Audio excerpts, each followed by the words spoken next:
Okay, Gwen, we are live. Okay. Welcome to the January 9th, 2025 school committee meeting being held in person and on Zoom. Written testimony is encouraged for those who cannot attend the virtual meeting. Written testimony comments may be submitted to the school department at cecoff@northampton-k12.us, and they can be included in the public record for the meeting. We need to have a roll call. Kathy, would you give a roll call, please? Certainly. Mayor Shara, She is on her way. Member Gazy, Here. Member Seraphy Cox, Member Stein, Present. Member Hennessy, Present. Member Miller, Present. Member LaBounty, Present. Member Agna, Present? Member Davis. Present. There's a quorum. Great. So we are beginning according to our agenda with an executive session. Could someone make a motion and read the executive session? Motion, please. I'll make a motion in accordance with MGL-C 30A, Section 19A, to discuss strategy with respect to collective bargaining or litigation if an open meeting may have a detrimental effect on the bargaining or litigating position of the public body, and the chair so declares. We have a second for that. Second. So Member Gazy made the motion and Member Hennessy seconded it. Can we do another roll call, please, Cassie? Oops, sorry.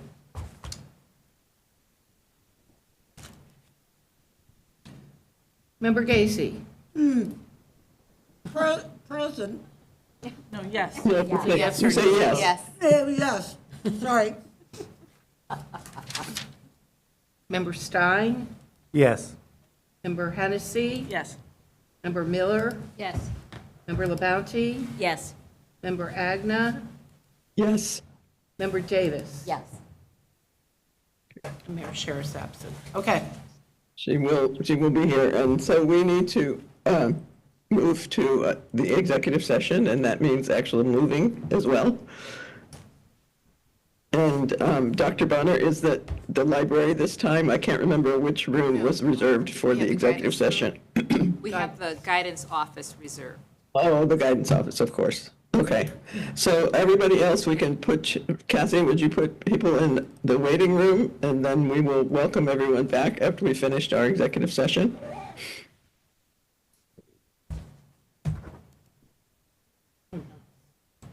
I'm working on it.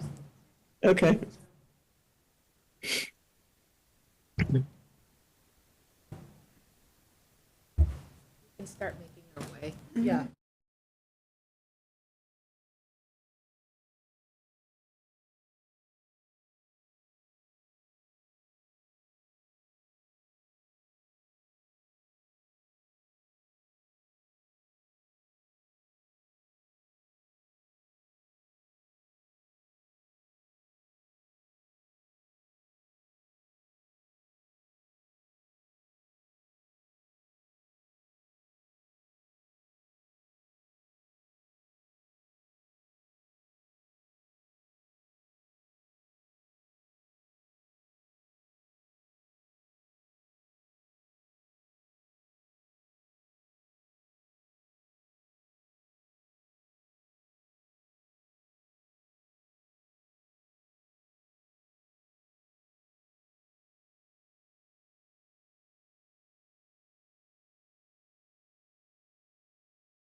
Okay, wait, as people are coming in.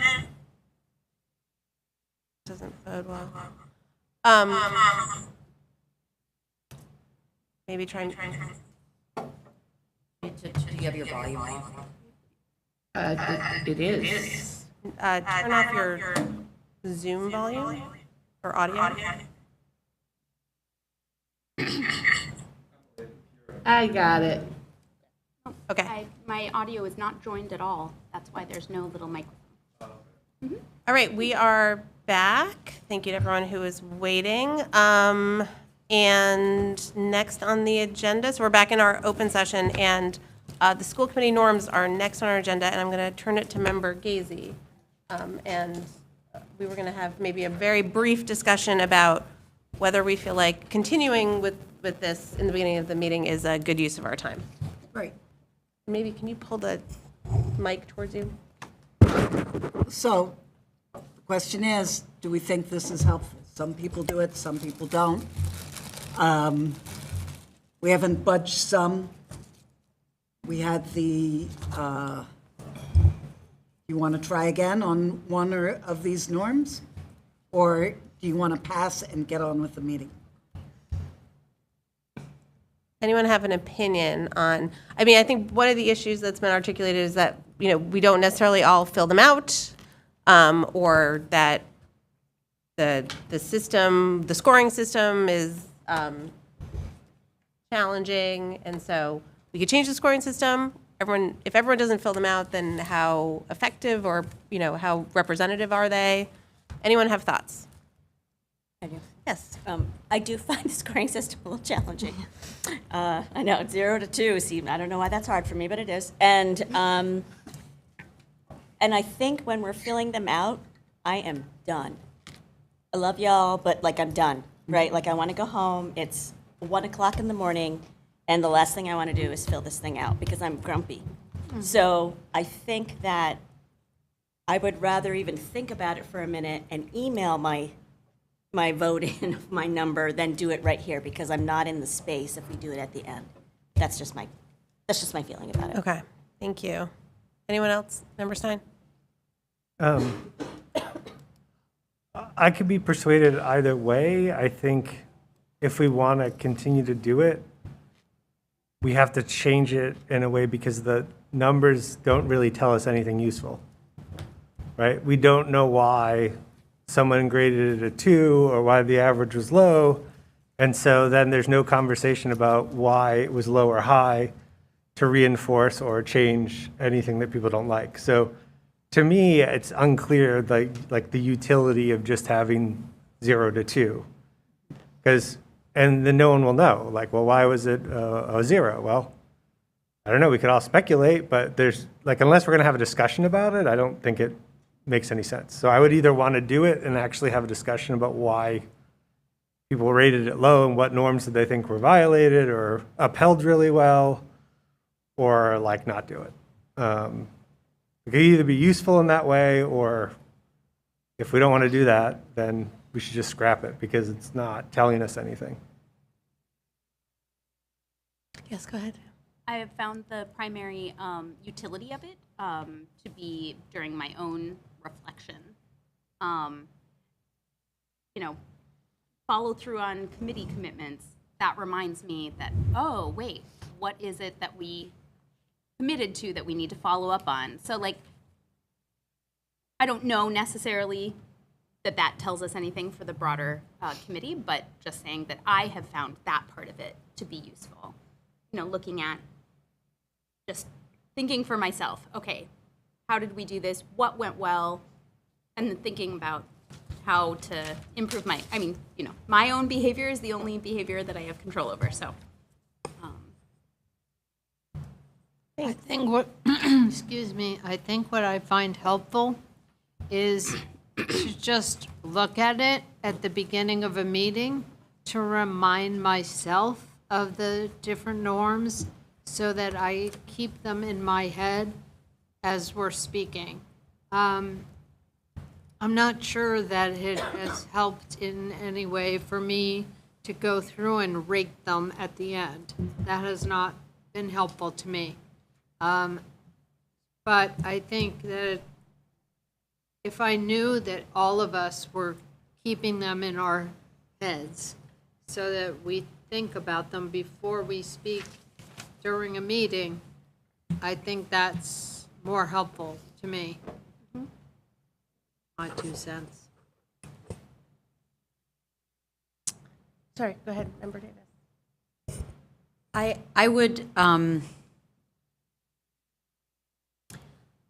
think my thoughts are, feel sort of in the middle, that I think it would be a bad precedent to say, chuck the norms. Do you know what I mean? Like, this is really important that we did this and thought about it and laminated it and are trying to do these, and we all agreed upon these. And I know that I try to look at them and remind myself, just like you were saying. And I go ahead and do the scoring, although I definitely have thought to myself, could the numbers be different? What would they be? I hate complaining about stuff that I can't think of what a better way to do it is. But if we do that and then don't truly revisit them and talk about it and review it, then maybe it's not as useful. But I wouldn't want to. I think it's important at the very least that we have them, look at them, remind each other on the agenda to look at them and focus on something to, what do I need to work on? What do you need, at the very least. Okay. Member Seraphy Cox. My suggestion would be maybe just that at the beginning of each meeting, that one person, talk about one of them, and we can just go through them all. Say, okay, today's is respectfully challenge the idea, not the person, patience. And I can say like 2 sentences about what that means to me or why that's important, and we can just kind of all have that moment together. And so then we're kind of we have a moment to reflect on them together. It's not taking up a lot of time. And we would end up going through, there's 10 of them, we would end up going through, all 10 of them throughout the course of the year. That's a nice idea. Member Hennessy. I agree, not to scrap them, although we weren't all part of doing this, like, that's what's Sure. funny That's too, true. right? Yeah. I like them, I would, if, as someone that's on other committees and I use norms in my classroom, I just remind, like, remember we have norms, it's good for me to reflect on, and occasionally as a teacher, I say, hey guys, let's look up here. But I don't want to spend more time on it. I think for me, the scoring isn't working for me. I think our meetings need to be shorter, and we're reasonably mature. I have my moments. Then we should be, responsible for reminding ourselves of it. So, but I could do whatever. Okay, so let's come to sort of an agreement. It seems like either we will, privately reflect on them and just have them with us, or that we, each meeting, sort of take one and spend a little bit of time reminding ourselves as a committee of them and sort of rotate through talking about that. Is there, which of those 2 options, I believe, are what I'm hearing, would you like to do? I'd like to make a motion that we talk about one per meeting for a few minutes reflection, because at least then, and that'll get us looking at the whole page in order that you talk to it. So that my motion is that we discuss one per meeting briefly among us. Is there a second? I'll second. Member LaBounty. All right, any discussion on that? And just to say, it doesn't necessarily have to be a discussion. It can just be like, okay, and I can volunteer for next month. Okay, yes. Yeah, so I just worry about that with us. Okay. Because listen, this is lovely, but sometimes we'll say something and then we all have to add on to it. And I worry that it will become a 10, 15-minute thing. And it's not a bad thing, like, it's lovely, right? I want to hear what you say, but I actually don't now. Like, I want to move on with the meeting. Right. Yeah, that's Sorry what, to say that. that's why I was Yeah. saying, I actually don't think it should be a discussion. I think it should just be one person saying Yeah. 2 sentences, period. Move on. That's what I meant. That's what you I meant, was okay. going to say also that I think we just mentioned one maybe, no discussion. I don't think we need discussion. I think we just remind each of us about something, maybe want a meeting, and that's it. It just helps, because I just think we need to look at it and remind ourselves. I'm not sure we need discussion about any of it. Okay. Great. I see Member Agna. What would you like to add? I won't add anything. Member Hennessy, I see what you're going for, not having everything talked about all the time to death.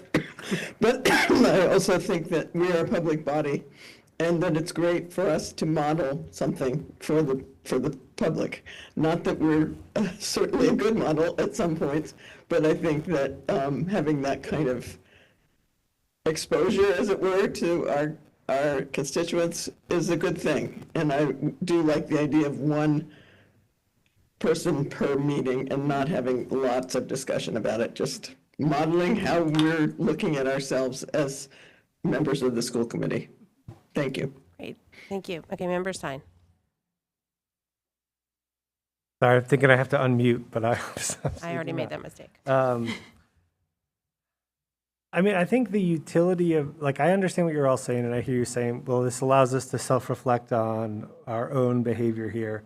But like the real utility of like a community-based norm is that allows us to hold one another accountable and work through conflict when there's divergence, right? But it doesn't seem like there's any appetite for those conversations. Like, I feel similarly to Member Hennessy that I don't want to have we all pile on and say the same thing about what a wonderful norm it is. I'm more interested in norms being evoked when we think there's been divergence, or either in the moment or reflectively at the beginning of a session, or based on like what we were doing before, but like actually having a conversation about it. That to me is their utility, and that's hard, but I don't think there's an appetite to do it on this body. So I would say, like, if someone wants to read one, fine, but we don't talk about it because there's not going to be a real discussion of the norm in any way that helps us do anything. So that, sorry. Yeah, go ahead. So that is the motion, is we're not talking about it, somebody reads it, maybe says one sentence about why they think it's important. And I would say that yes, agreements are useful for holding each other accountable, but the base requirement for holding people accountable is self-reflection. That you cannot hold somebody accountable unless they are engaging in self-reflection. If they can't reflect on their own behavior, it's impossible to hold them accountable. So, I think what, I think I would like to move to a vote. sorry, I Yes, didn't let's mean do to one more quick interrupt. comment and then let's move. Yep. I just was going to say only that I agree with Member Stein that the disagreements or that happens throughout a meeting, and that perhaps just reminding ourselves of the norms allows us to then go through a meeting, and if there is a lapse in one of these, that we can say kindly to another member, that's not what we agreed on as it happens during the meeting. Because you're right, that it's the disagreement that's challenging. But if we keep some of these in mind, when we have those disagreements, we might be able to say, but we all agreed that we're going to respectfully challenge the facts or whatever. And I will respectfully say that we said short comment and that we were going to move to a vote. Can we move forward to a vote on this? Okay. So roll call, please, Cassie. Member Stein, No.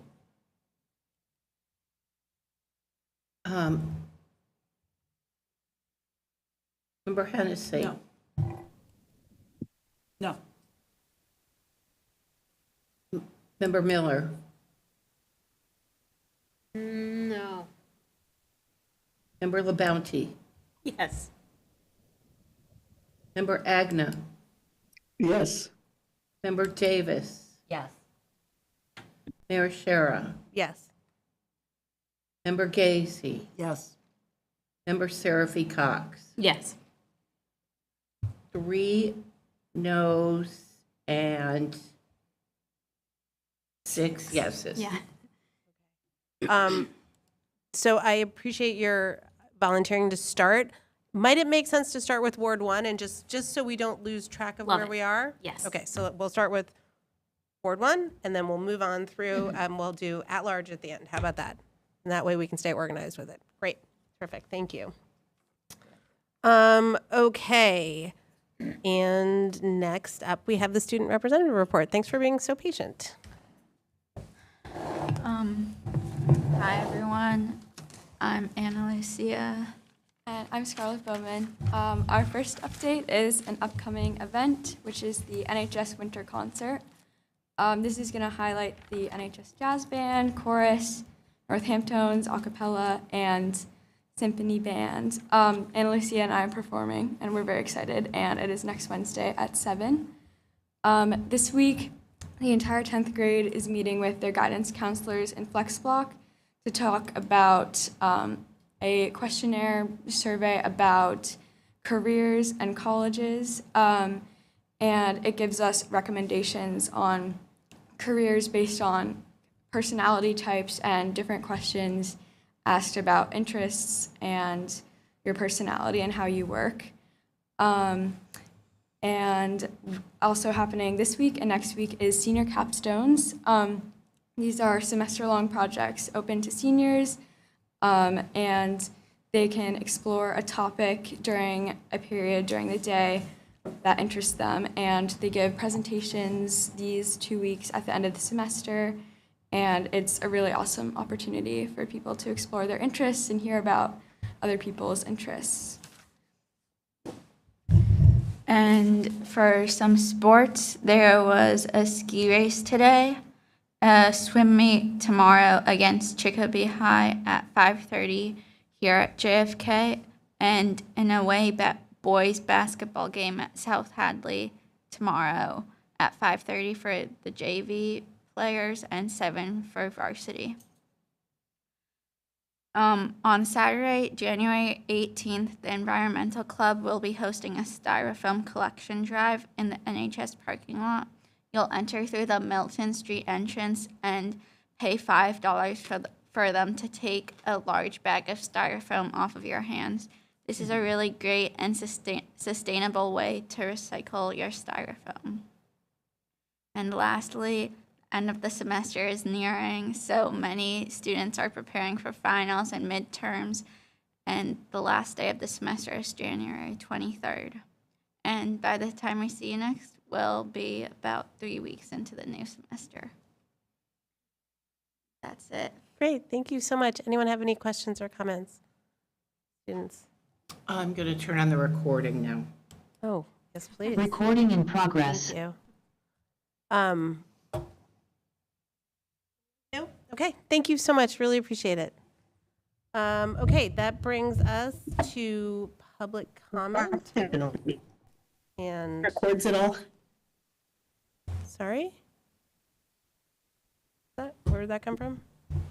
Okay. Yep, public comment. So we're taking public comment in person and over Zoom. There's a sign-up sheet here. And for those on Zoom, if you wish to make a comment, please use the raise hand feature. We'll try and alternate between those in the room and those on Zoom. Thank you so much, Cassie. You can always submit a written public comment as part of the record. And you do that at northampton-school-committee at northampton-k12.us. Before you begin, please state your name or city or town for the public record. The school committee does not respond during public comment as it's the public's time to speak, so while your comments should be directed to the school committee, understand that we don't respond to them. There's a limit of 3 minutes per person unless language interpretation or accommodations for a communication disability have been requested, in which case time limit is 6 minutes, and a timer will be set to ensure everyone has an equal opportunity to speak. And according to the rules of procedure, we take public comment for a maximum of 90 minutes. So we're beginning at 7:13. And the only name on this sheet is Sarah Churchill Windsor. Welcome.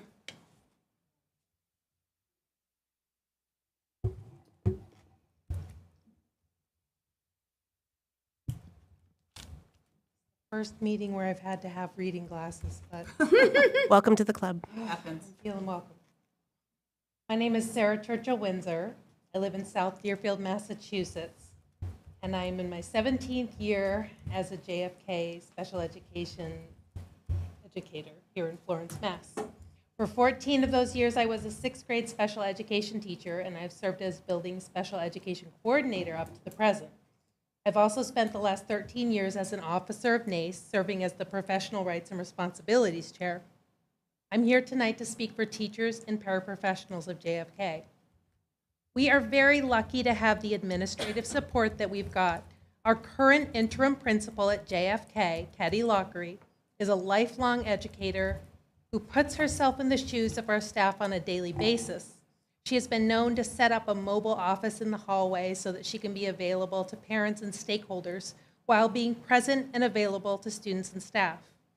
We have 2 dedicated associate principals, as of now, who can always be seen attending to staff and student needs. We have the best tiered support specialists on the planet, no cap.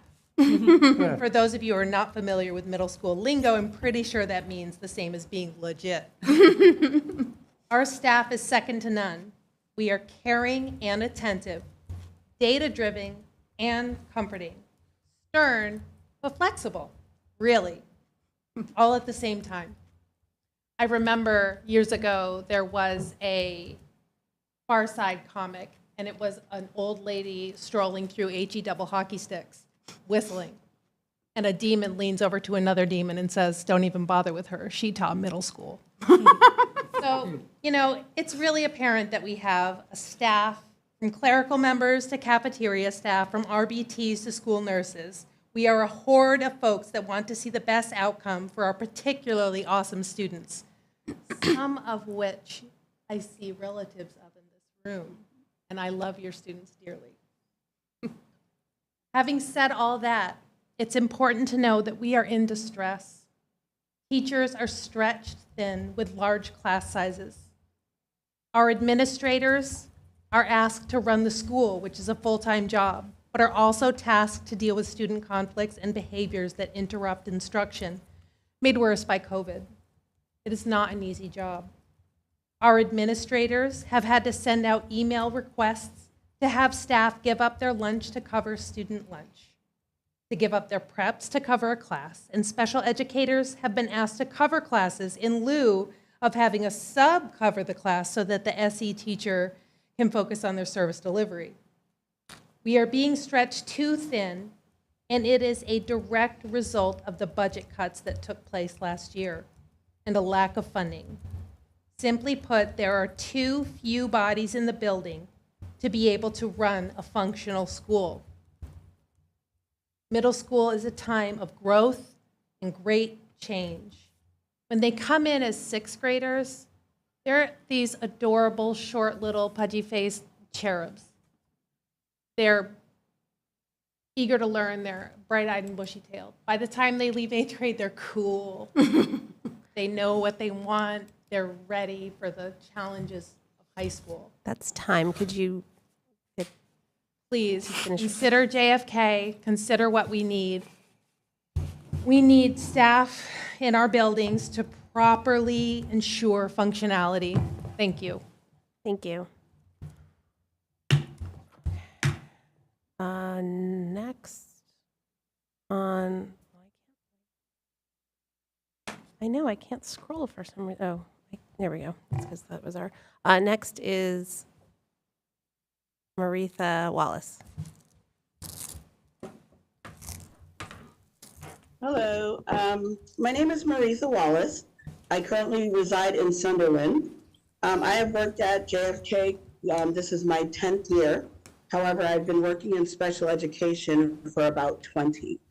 I know I look young for my age, but I am coming up on my 52nd birthday. And my grandson is walking, which is kind of amazing. He's 1. And I'm here to speak about the working conditions at JFK. In some ways, JFK is a wonderful place to be. We have teachers who provide safe spaces for students. We have teachers who walk around with stickers that say, I am a safe space. So no matter where we are, students know that they're safe. We smile, we laugh, we joke with our students. So we're always providing them a way to feel like we are accessible to them. However, opposite that, we have had several fights. We have had times when there is just simply not enough staff. There's simply not enough of paras to cover. For example, I have been away from my particular student for about 3 days because I have been covering because people in other programs have been sick. So there are twofold things that are happening here. The first one is I'm away from my student, which means they are not getting the support that they need. And that to me is not okay. Also, the student is a student of color. I have been with another student who I guess shows more need, and so therefore I have been with them. And that has been difficult for my student as well as the student that I'm working with, simply because we don't have enough bodies in our building to cover and make sure that we get to stay where we're at. I would like to say that this is an amazing place and we all feel so comfortable about where we are. However, in the same respect, I have been privy and people, because I speak with my ESPs all the time, who are frustrated and concerned, mostly for their students who they feel like they can't support well enough. And so I want to hear that as a person who is always willing to listen, offer suggestions, but we just don't have enough people to give some of our students the amount of support that they need. So I'm asking you to please hear when teachers, paraprofessionals, cafeteria staff say to you, we need funding for our schools because we are carrying the burden, because we have gaps. And we as educators are always trying to fill those gaps as to do the best for our students. But we walk away at the end of the day feeling like we are falling woefully short because we don't have enough staff. Thank you so much for listening and have a wonderful evening. Thank you. Is anyone else in the room? Okay. Then next is Deborah on Zoom. Hi, actually, I'm on behalf of my friend Tish, who's trying to speak, can't figure out how to raise her hand, so she's about to unmute. Her name's Tish Sarani. There she is. Trying to. So would it be Tish's iPhone 13 Pro, I assume? It would be. Oh, okay. Yes. Great. Yes. Okay, there you go. Go ahead. Am I on? Yes, you are. Okay. My name is Tish Sarani. I live in Florence. You've heard me speak many times, but now I'm going to really cry. My 13-year-old daughter that's foster adopt has had a lot of problems this year. I pulled her from JFK on Tuesday when she texted me and said, I can't do this anymore. I can't stay out of trouble. So she's home. Every teacher has responded with coursework. She's doing her coursework at home. She has a 504 reeval next week, which we've been asking for 3 months. These are not new issues, they're just getting worse all the time. She's fighting, she's disrespecting teachers. She is what you would call a PTSD fight or flight kid. When there's chaos around her, she creates more. She's been physically fighting with girls, disrespecting teachers, blowing out of the rooms, and she can't take it anymore, and I'm not going to put her through it anymore. Vinny called me. He said I needed to come in right away with her and have a meeting, and I said no.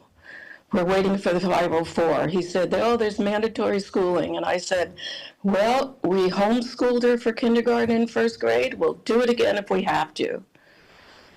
JFK is not safe. There are fights almost daily. Kids blew through classroom doors today fighting, and they had to evacuate the room. Parents aren't finding this out. It's really bad. Mayor GL, you can't keep your head in the sand any longer. These kids are in trouble now. They need help. And you're the only one that can help them because you're the only one with the purse strings.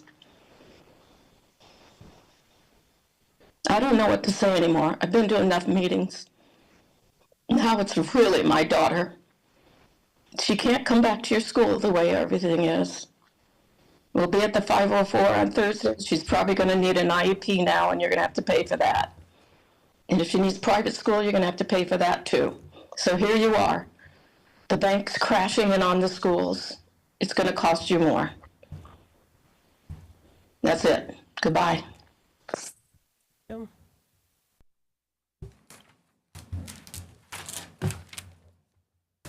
Mindy Haskin-Rogers. Hi, can you hear me? Yes. I don't know if my internet connection is stable enough to also use the camera. Okay. So I'm going to speak briefly about funding my student. I have a student at JFK, and they love it there. So my story is a little bit less severe, but I would just want to say that for my child and all the kids in middle school now, they left elementary school in March of 2020 and didn't go back for over a year. And they adapted and they adjusted, and we had some very gifted teachers. Everybody did their best. But our kids were out of school for a long time. And then when they did go back, for over a year, it was a drop off at the door, pick up at the door situation. It was not normal. They missed out on a lot of developmental stuff. They missed out on things that autonomy kids would have developed usually because everything was so controlled still for so long. And then they got to JFK, and for the first year at JFK, the funding was there still. And they had this excellent experience. I think the teachers are doing amazing work. But all of a sudden they have their language class only every other day. And now they have PE for only one trimester. And they joked with me. They said, I guess I'm not supposed to need exercise all year long. Only one trimester out of the year. It's not developmentally appropriate. It's not serving the kids. And they're our next generation. And I credit the teachers for how hard they work, and I think that, you know, all around there's trouble retaining teachers and filling positions, and I'm not surprised by that. Like every single year, there's all this question of whether you're even going to have a position the next year. I don't see how Northampton can hope to retain teachers when there's so much instability in year-to-year funding. So I'm just asking you, please, to make a better decision for our schools and for our students, which is really a better decision for our community, and fund the schools. Thank you. Thank you. Okay. I don't see any further comments, so, Deborah now, yes? Hi, am I there? Yes, you are. Could you state your name and city or town? My name's Deborah Thompson, and I live in Florence.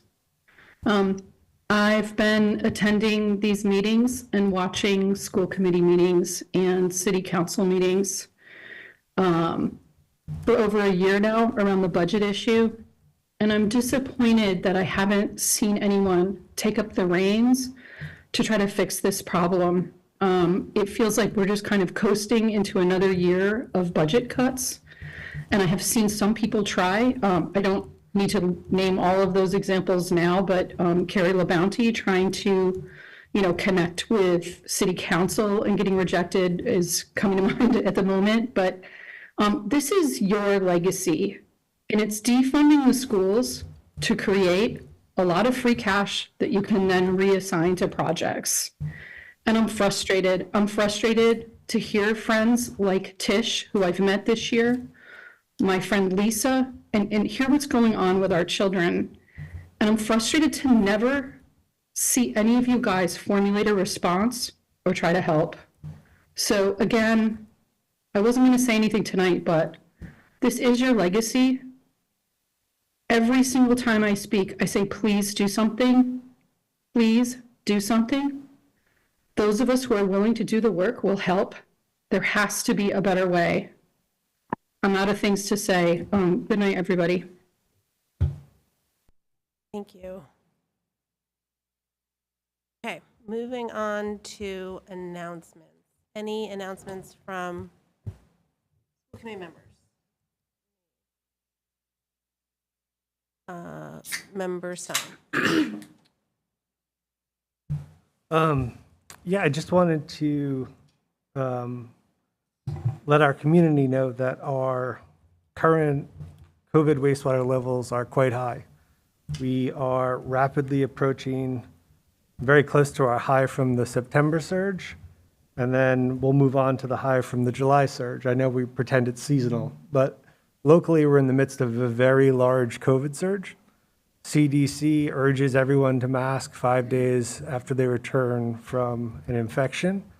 I don't see a lot of masks. I know we're having a lot of problems with people being sick, and when you have no staff, when staff get sick and they're out, puts a lot of crisis on. So I would urge folks to pay attention to the current crisis and also the current, countrywide norovirus uptick, which is affecting many of our community members. So wear masks, wash your hands really good, try to protect yourself and other people. Yeah. Thank you. Member Agna. Hi, I just wanted to remind our community, you might already know this, that on the Martin Luther King Day, which is coming on January 20th, there's a service fair at Bombyx. And it looks like it's going to be a very hands-on active event. And I think that it will be really important, especially this year, for us to come together on Martin Luther King Day to celebrate his life, but also our work together in our community. And if you want to know details about that, it's Bombyx has a website that tells it it's free. And of course, they would always take donations, but I hope that we can turn out and show support for Martin Luther King Day together. Thank you. Thank you. I just want to make sure everyone's aware or remind everyone. So with the resignation of Karen Foster Cannon, who was the former Ward 2 school committee member, her resignation was effective December 16th. So there's a special joint meeting of the city council and the school committee to elect someone to fill that vacancy according to the charter, which will be on Monday, January 13th at 6 p.m. here in this room at JFK and also online. 2 people had applied, although one has now withdrawn. So as of now, there is one candidate who is Anat Weisenfreund, and her application can be found on the city's website at northamptonma.gov. At the very top of the homepage of the city's website, there's a notice alert about the vacancy and applications. If you click on that, you can find out information about the vacancy and how you can apply. And you can also find Ms. Weisenfreund's application there. We are still accepting applications. Applicants are encouraged to apply by tomorrow, which is Friday, January 10th, but the applications will be accepted up until 5:30 p.m. on Monday, January 13th, so right before that meeting starts. And anyone who is a registered voter in Ward 2 can apply. And so at that meeting, each candidate will have 3 minutes to give an introductory statement, followed by 10 minutes of questions per candidate by both the school committee and the city council. And then the winning candidate must receive a majority of the votes cast of both bodies. So this is an important meeting that's coming up on Monday, and I encourage anyone else who'd like to apply to please apply. Thank you. Any other? Yes. Cox. I just, well, for one thing, I want to double check with the superintendent that the survey for childcare needs is still open. So we actually reposted and it is still open. Okay. So far, we have about 170 responses. So there is time. We probably won't close it until next Friday. Okay. So for folks who haven't seen it in their Parents Square or what have you, I'm sure it's on the district's website. No, it's not, because Okay. it's primarily, this first survey is primarily for our pre-K through grades 5. Okay. And then we'll do another one for our middle and high school later on. Great. Okay. Thank you. And open until next Friday, you said? Yes. Great. Open until next Friday. Any other announcements? Okay, seeing none.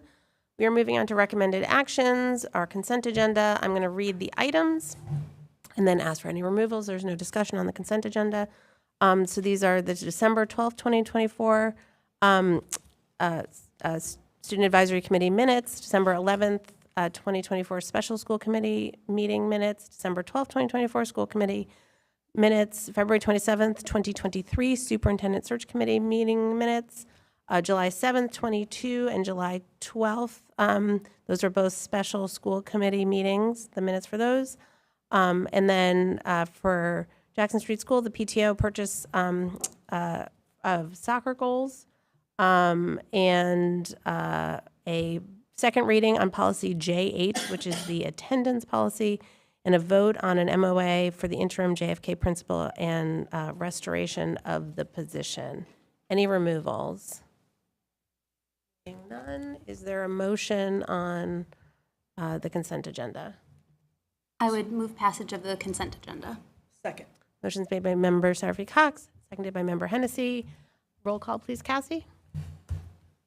Member Hennessy. Yes. Member Miller. Yes.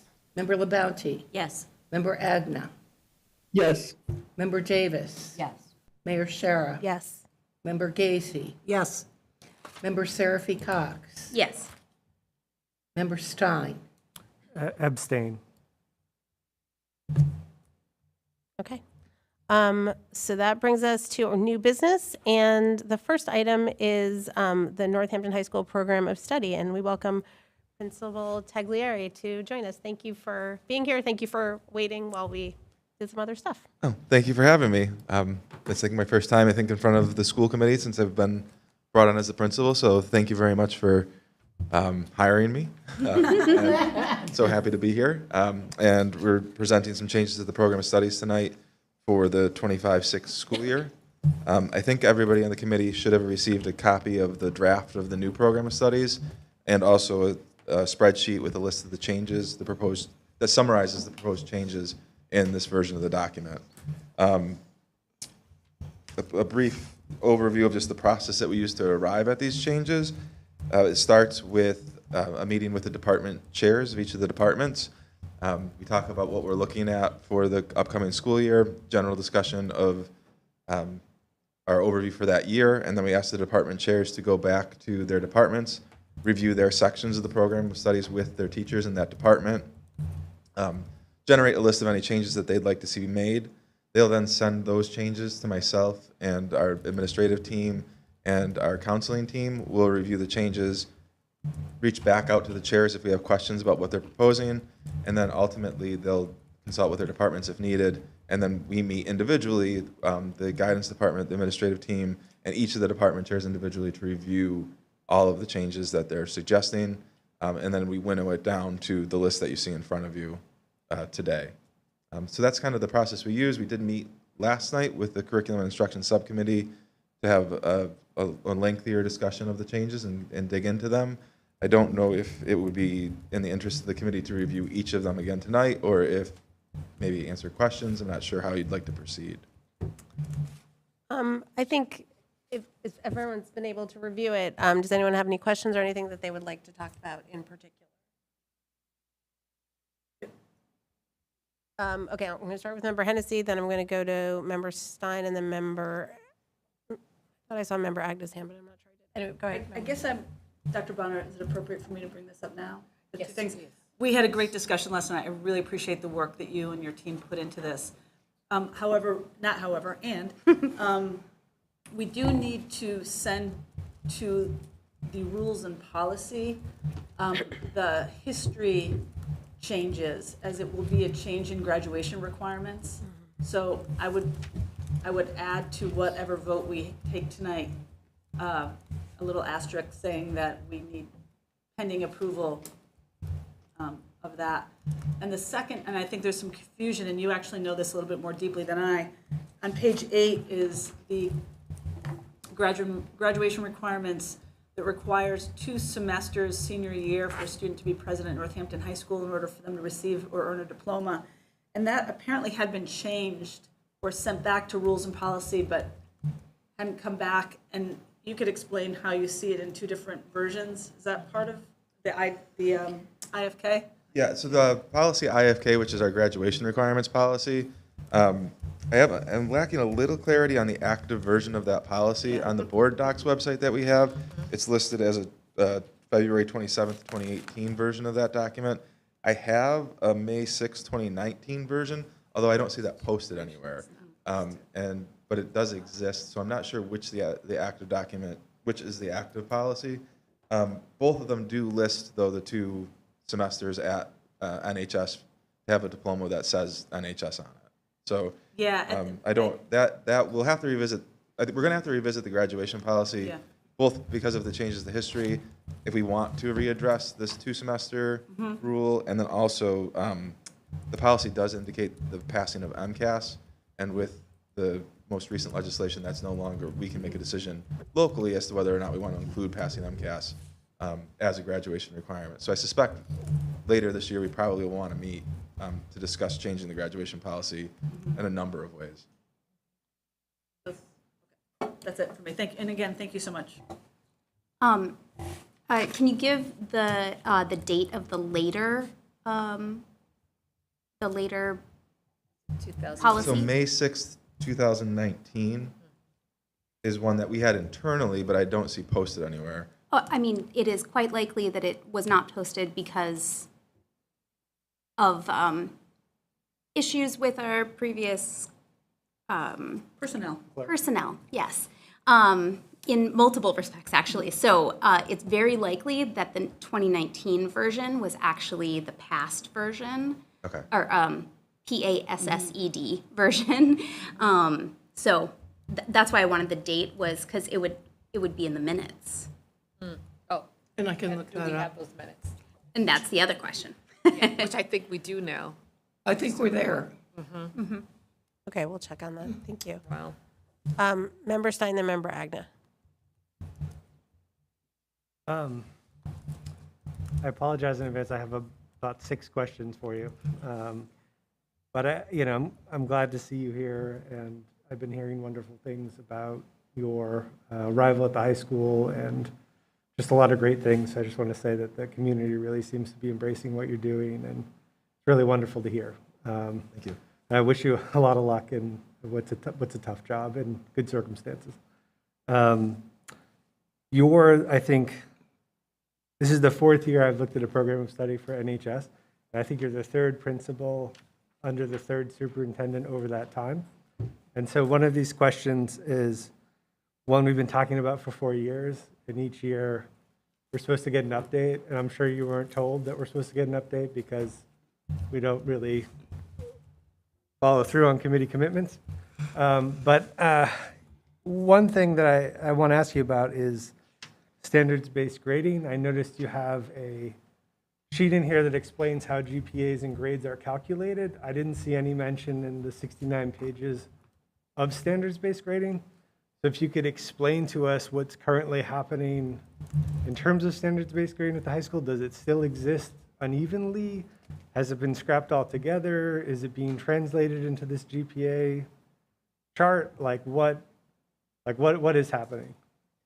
Okay, so all of our grades are numeric grades.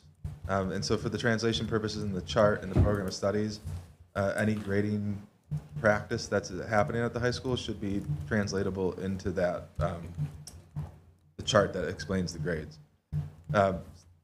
In standards-based grading as a pedagogical approach to giving feedback on student work is more comprehensive than just the assignment of a grade. It's how that grade is arrived at. It includes a process of reassessment. It should provide students feedback on their progress towards mastery of a standard. And our science and math departments are using that more advanced pedagogical approach towards grading to arrive, though, at a numeric grade. The other departments in our schools are still, their coursework is still aligned to the curriculum frameworks and the standards that the state provides. The assessments should still be aligned to those standards and giving feedback on those standards, but it doesn't have the same necessary reassessment philosophy and the mastery feedback towards mastery, particularly in our content-based courses, that sometimes it just doesn't make sense to, in our skills-based classes, it makes more sense to provide feedback towards mastery, towards the skill in that standard, where a content standard, it's usually more of a singular assessment to see if you've learned the content or not. So there's each department has a different approach to grading, or to arriving at the numeric grade. In theory, all of them should be based on the standards, and that the standards-based grading approach that I think was discussed in a pretty significant detail within the district over the last 4 years is still being utilized by the math and science departments. Okay, so it's partially implemented. I'd say that's accurate. Yeah. Okay. Thank you. On a similar note, and it's also our follow-through on commitment norm, we've been supposed to have an evaluation of embedded honors, which, as I understand it, is only happening in the math department. And we had asked, and the curriculum committee had been sent to them in the previous iteration of it. They had asked for evaluative feedback and some assessment of the program, some data to quantify what's happening. None of that's ever been provided. So I know we're 4 years on. How do we look at embedded honors? How do we think about it? Is it a practice that we want to expand? There's also no description of embedded honors on page 12, which talks about the levels of instruction. And even within the math curriculum itself, there are differentiated courses outside of the integrated honors model, where there's just honors or just other levels of classes. So I'm just wondering, how are we as a district thinking about embedded honors? What sort of data do we have to see if it's been working and effective? I know part of the argument was that it was going to increase the diversity of folks participating in certain types of courses. Has it done that? Has it been successful? Yeah, we're 4 years on, keep asking for the same thing, and we just don't get it. So I'm going to ask again, and then we can follow up again next year at this time. Yeah, any insight you could give us on that would be awesome.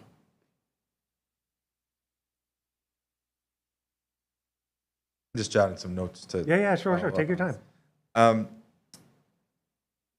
Yeah, so I don't know what the best approach to arrive at these answers would be. Would it be to work with the curriculum instruction subcommittee to establish what we think the criteria for success would look like as it pertains to embedded honors, and then identify what data we need to gather to demonstrate whether it is or is not successful? I think that, and I'd have to go back and look at the notes if we have them for that curriculum subcommittee meeting, but I think the charge that was sent to your predecessor was to work with the math department to determine that. And then, there wasn't a prescriptive, here's the metrics we want to see. It was can you guys do a self-evaluation of what's happening based on what you think would be the important criteria and how you could measure things and how you could actually do it. And that was what the curriculum committee was waiting to hear back on, which they didn't get. So I don't know if it should be revisited. I'm sure they would be willing to work collaboratively with you, but the outstanding charge was to have your predecessor figure out how to do some evaluation of it and bring back that data. This is my recollection. We can look back at the notes or the video if there's a recording. But that happened in the previous term, I believe. I have a procedural question. Okay, I'm not even sure if it's a procedural question. I really appreciate your questions because it brings up some concerns I have about communication from one committee during one session to the next committee, the next session. Term. And that, Term, rather, yeah. I'm sorry. So I really, and it's really important to me, to Michael, Member Stein. However, I'm wondering if this isn't the discussion to have about approving the program of studies now. I don't know. I'm really, because I think we could all have a lot of discussions around some of the courses or some of the not the additions, some things that exist that aren't being changed but are still the same. That I don't know this, and whether or not you can make a recommendation to have curriculum look at that now, or if this is appropriate. I don't know, because I could see this being longer than the 15 minutes that we've asked. I mean, Tagliari to be here. this is, I would say, in terms of our rules, this is the one time that this comes in front of the body. Okay. Last year, when we had the conversation with Director Worley, I shared with all of you the charge that was sent to the curriculum committee and made a point to say what was presented of where it was incorrect. So I feel like we've had the same conversation over and over again. And if the curriculum committee doesn't pick up on that and do that work, this is like literally the only moment, for these types of discussions. And it's all baked into this, right? It's like we're being. I'm fine. Just go on. So I Okay. just don't want to take all of his time. So these other questions are less about these bigger things, and more about resources and alignment with the DIP.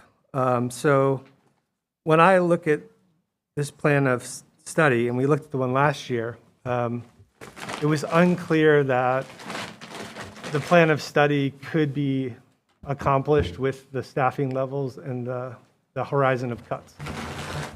So I'm wondering, when you look at what courses are planned to be offered, how many more cuts can you take and still deliver this plan of study for 25, 26?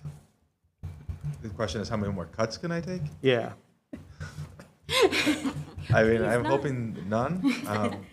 I'm hoping too, but yeah, the class sizes will go up. I mean, that's the only. There's no surplus. As it is now, with my English classes, with the way the class sizes are averaged out, I could not let a student take an English class as an elective. Every student has to take an English class as a graduation requirement to keep class sizes reasonable. Really, we could only allow students to take one English class each. So if they wanted to take a second class as an elective, I would probably have to have a tough conversation with that student and say, we probably don't have room for you to be able to take that class.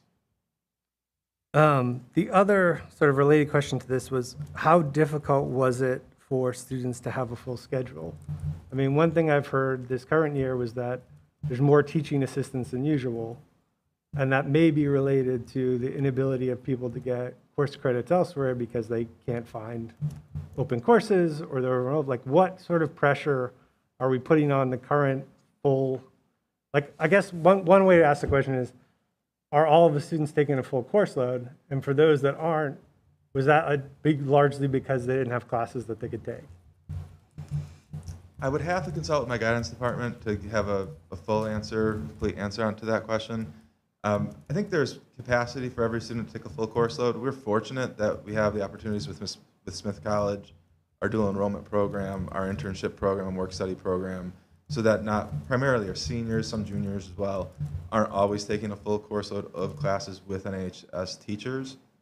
Most of the time, it's because they're excited about the opportunities that we have in addition to the courses that we offer from our NHS staff.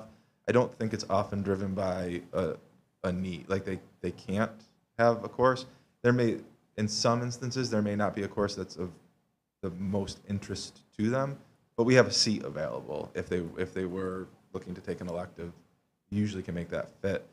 It's just often not their first choice or necessarily a class that they would be excited about taking. Around that, I mean, I do have some broader concerns about the way we're using dual enrollment. I know in the past, historically, NHS has had courses that they've offered as core courses by NHS staff, such as philosophy, which are now taught by adjuncts. And I worry about this in sort of two ways.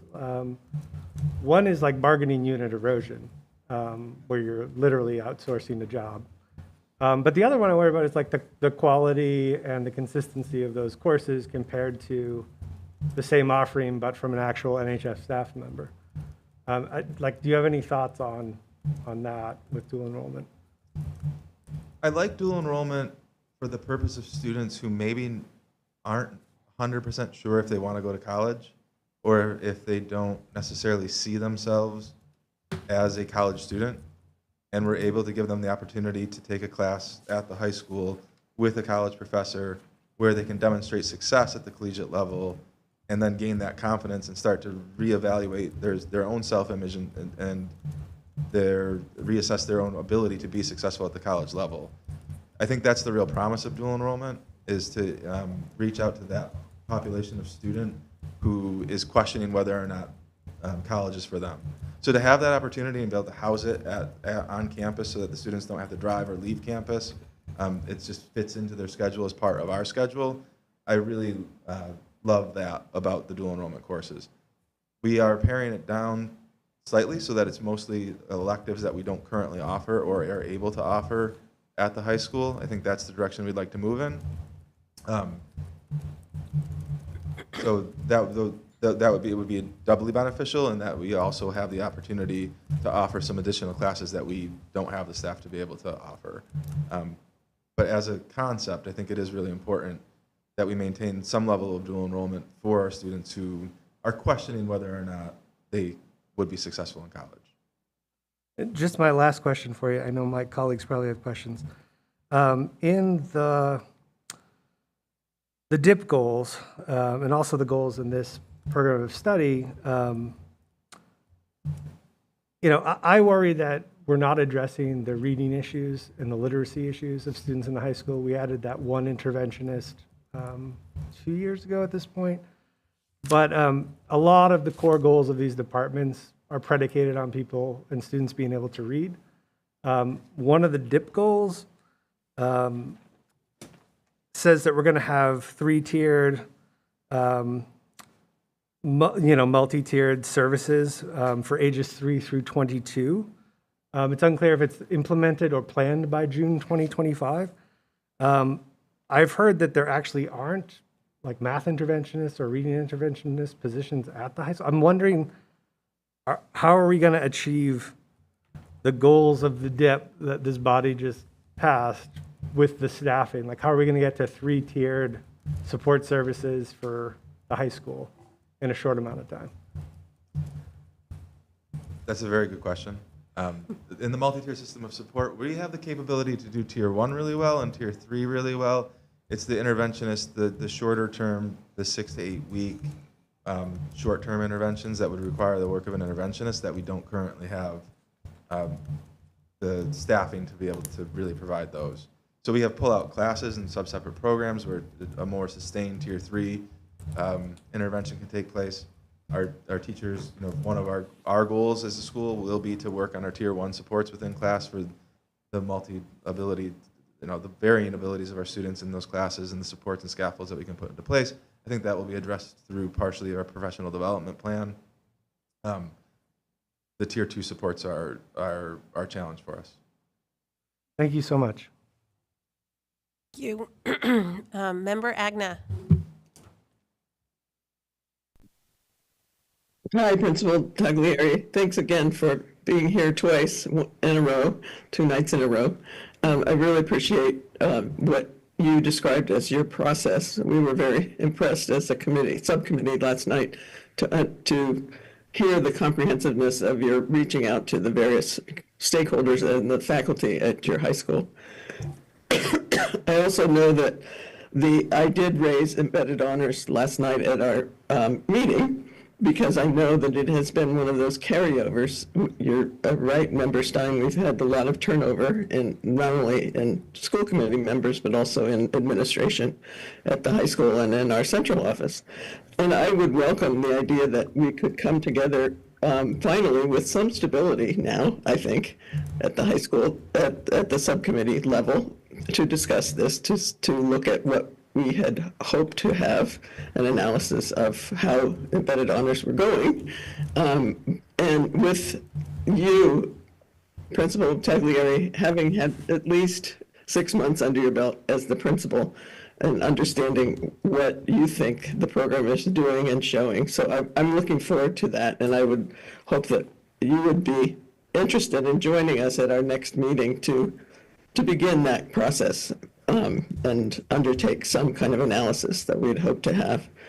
And the other thing I just wanted to point out, I'd like in the overview of the changes, is the topics in science and in social studies that have been in the process, have been in the course offerings for students in the special education section, but haven't been listed in the book for students. And I think that's a real oversight, and I'm just really glad that you've attended to that and that those are listed now in the I'm not bringing this book, but in the book and in the offerings, because I think it elevates the importance of it along with everything else that you do at the high school. So thank you so much for, again, being here for a second time in a row, and for your thoughtfulness and how you've approached this as well as everything else. Thank you. Thank you. And if I could take the opportunity in this moment with that gratitude, just to say also a really big thank you to Ms. Hidalgo and guidance, and especially the guidance secretary, Ms. Sullivan. She is amazing. The detail, you're editing a book with 15 different editors submitting revisions, and she tracked all of them, and it was just a tremendous effort on her part. So if I could just publicly thank Andrea Sullivan and our guidance department for doing that. It was really tremendous. Yes. Okay, Member Miller, and then Sorry, my little hand won't go up. that's okay. I see that I know. hand. Member Miller. I just wanted to thank you also. Last night at the subcommittee meeting, I had also raised a question about the standard-based grading and my confusion about whether when we send grades to colleges and there's a difference between different departments, standard-based grading, and principal had already explained to me about how no matter what kind of grading the department uses, it is all translated to a numeric grade so that all the courses can be rated that way, even if they use standard-based grading. So I had raised that question last night as well, and I just want to thank you again for everything you've done, and I think this is quite comprehensive. So thank you. Thank you. Okay, Member LaBounty, then Member Seraphy Cox, and then Member Gazy. Thank you very much. Really appreciate all this work. I have a general question about some of how electives work. And you may not have the answer to this right now, and that's okay. You can, get back to us. My question is, when I've noticed when I looked particularly at your social studies electives, there are things that aren't being offered for multiple years. That, like say Black History has not been able. And I wondered if that was because of the particular skill set or areas of expertise of the people we have. Is it the number of people, or so that's sort of one question, or is it that things will eventually be rotated so that, because I know the genocide class is a fabulous class, you know, it's amazing, and it would still be good to have Black history, right? So how are those decisions made about how things maybe do a round robin or, you know, whatever? I don't know. It might be based on resources. Yeah, you actually really summarized the thinking that goes into it pretty, all of those things end up being a factor. What I'd like to do is put it on a rotating basis so that the students know what to expect, but it also is based somewhat on staffing. So if, particularly in social studies, some of our courses, like an economics course or an AP microeconomics, you have to have you have to have a teacher who's capable of teaching that. Not everybody who has a social studies license can teach that class. Black history, similar, without having the adequate training for it. So it's some of it's anticipating our staffing for next year and who will be available to teach what. That certainly, in this particular program of studies, came into effect more so than in most years. But trying to have some predictable rotation of courses, both in our ELA department and in our social studies department, where there's just so many opportunities for different electives to be offered. Doing that in a scheduled way so that students can kind of plan out their 4 years. We're going to work towards that. This year, particularly though with social studies, staffing for next year is we're a little uncertain. We have a retirement and a couple things. So, thank you very much. Yeah, excuse me. For one thing, I just wanted to say that I'm really excited to see some of the new course offerings, and I'll just read them out loud for the 35 people on Zoom and others watching at home. LGBTQ plus literature, honors, chamber choir honors a cappella, acting 2, which is a new class, adding an honors to acting as well, jazz and rock improvisational workshop. I think maybe that's it. health and sports medicine. Health and sports medicine. Sports and believe you, but exercise I don't first see aid. it. That's Sorry, say another it one. again? Sports and exercise first aid is another one we're excited about too. Awesome, cool. So that was just one thing, and then my other. I don't mean to put our student representatives on the spot, but I'm just curious, like, how much do you read the the document? How do you interact with it? What do you think of it? Any thoughts or suggestions, or? And it's okay if you don't have thoughts. So no, I definitely read it every year. I don't know. I'm particularly excited about new classes. I don't know how much other students interact with it exactly. But yeah, do you want to? Yeah, we're both reading it right now because we looked at it in the agenda. And but yeah, I don't know how much other students read it, but I definitely comb through it to make sure I know every single class I could take. Is it user friendly? Yeah, it is. It's definitely very long, which scares some people away, but I feel it needs to be that long to include all of the new classes and all the classes. Yeah. Member Gazy. I was wondering if you could speak just briefly to the change in the sequence of the social studies, the history stuff, just so I understand why. Oh, certainly. So that really is being driven from 8th grade. When the social studies standards came out, I think it was in 2018, they assigned civics to 8th grade.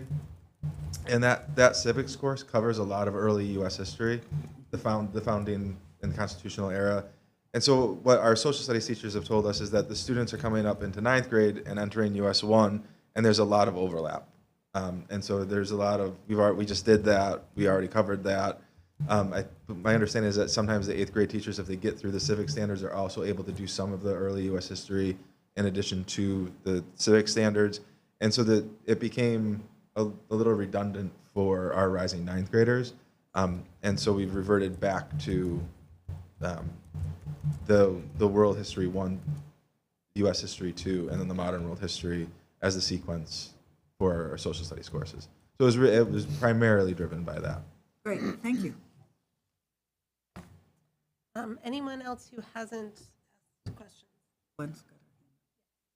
Okay, then I'll go back to Member Agna. Thank you. This is more of a general comment.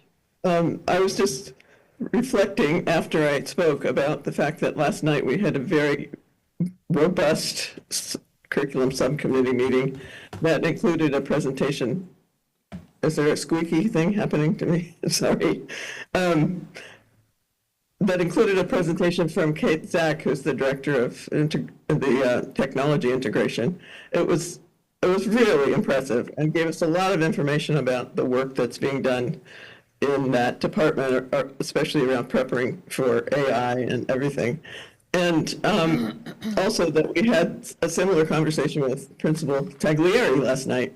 And I was a member of the school committee when we asked to have a curriculum subcommittee come back. It was eliminated for a few years.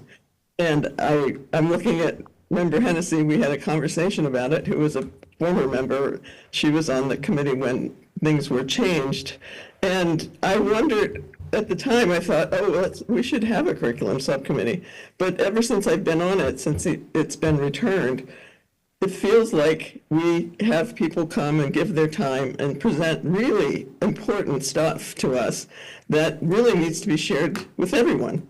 And I can imagine that maybe other subcommittees may feel the same way, but I'm not sure about that since I'm not on the other subcommittees, and I've been on the curriculum and instruction subcommittee since it came back.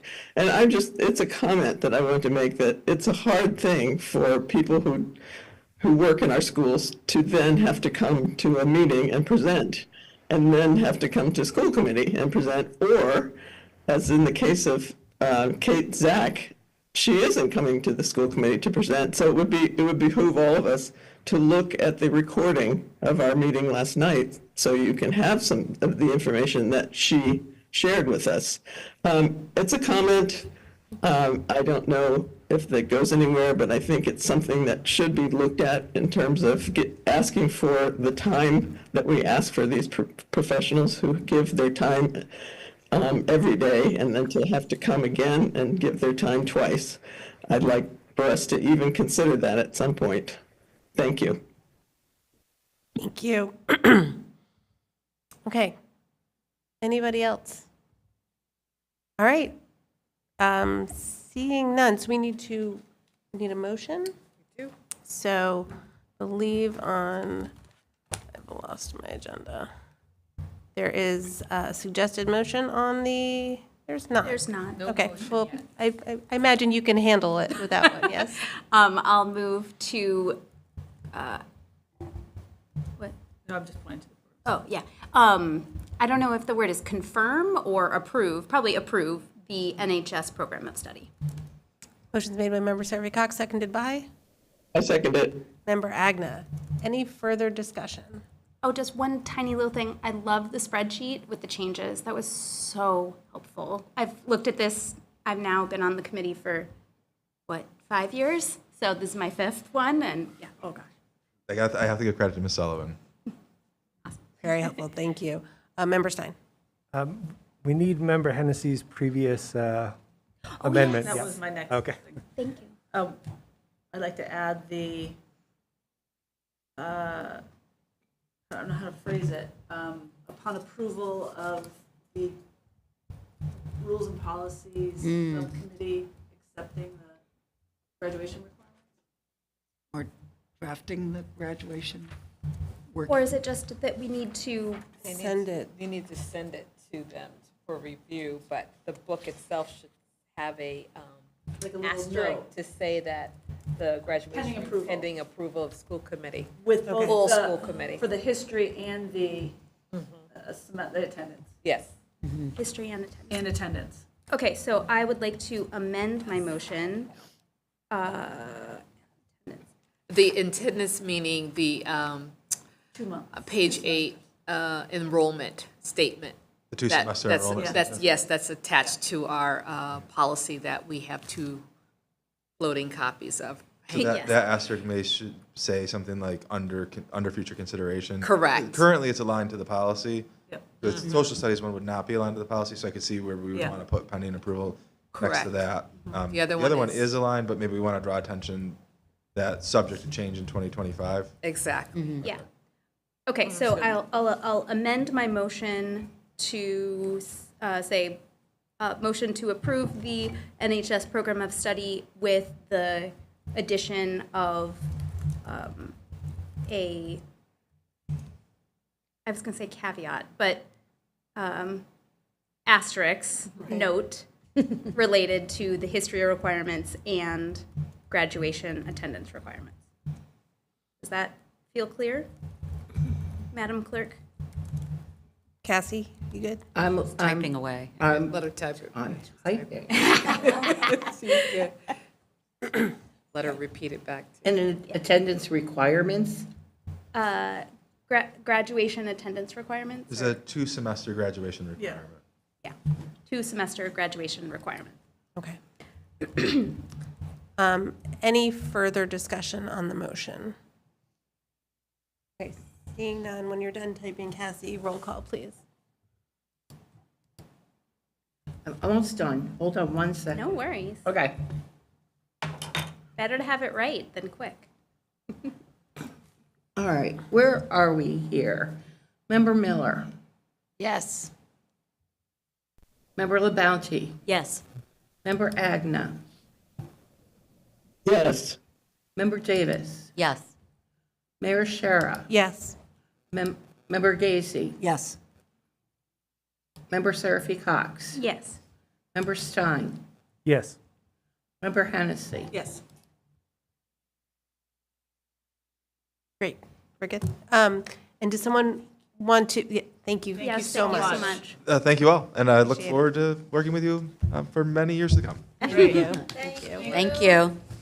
Does someone want to make a motion to send that to Rules and Policy? Yeah, so I will make a motion to refer IFK to rules and policy. Motion made by Member Seraphy Cox, seconded by Seconded. Member Hennessy. Any discussion on that referral? Seeing none, roll call, please. Okay. IFK. Did I say it right? Okay. Member LaBounty. Yes. Member Agna.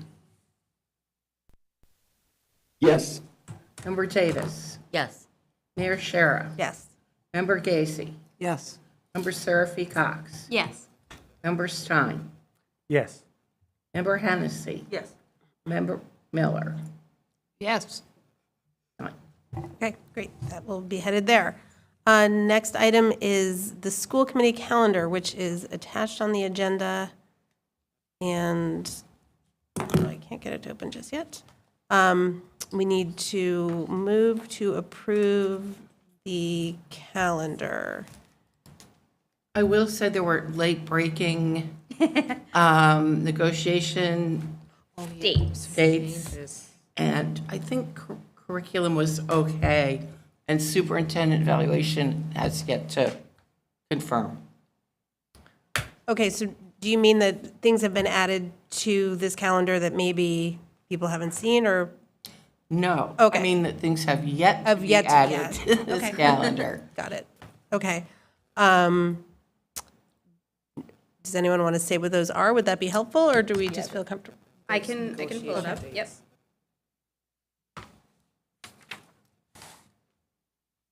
It'll take me a moment. Okay. In the meantime, I'm going to go to Member Agna. This is maybe a minor thing, but I remember in the past that the school calendar had the list of open houses on it. And I didn't see it on this one, and I don't know if that's a decision that's been made that we don't put those on there. But knowing how people's calendars fill up and need to plan, I always thought it was important for caregivers to know when open houses were. So I don't know if that's a possibility to ask the alt members if they can do a quick open house, or if we just want to leave. So this is not the school calendar. This is the school committee's subcommittee calendar that we're discussing this evening. But Okay. in February, we will be bringing the school, hopefully, we have, the alt team has to look at it as well as NACE. So we Thank you for plan the to bring that in clarification. February. And so the open houses will be listed on there per your request. But this is just Wonderful. the school committee calendar now. Sorry that I misread it then. Thank you so much. No worries. Okay, Member Stein, and then I saw another hand. Members. Oh, okay.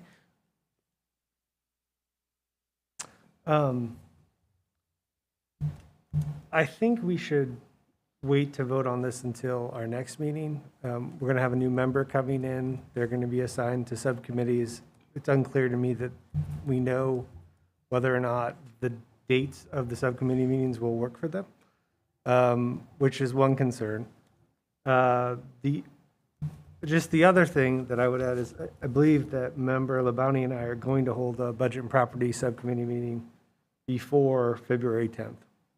So we will add that to the calendar when we figure it out.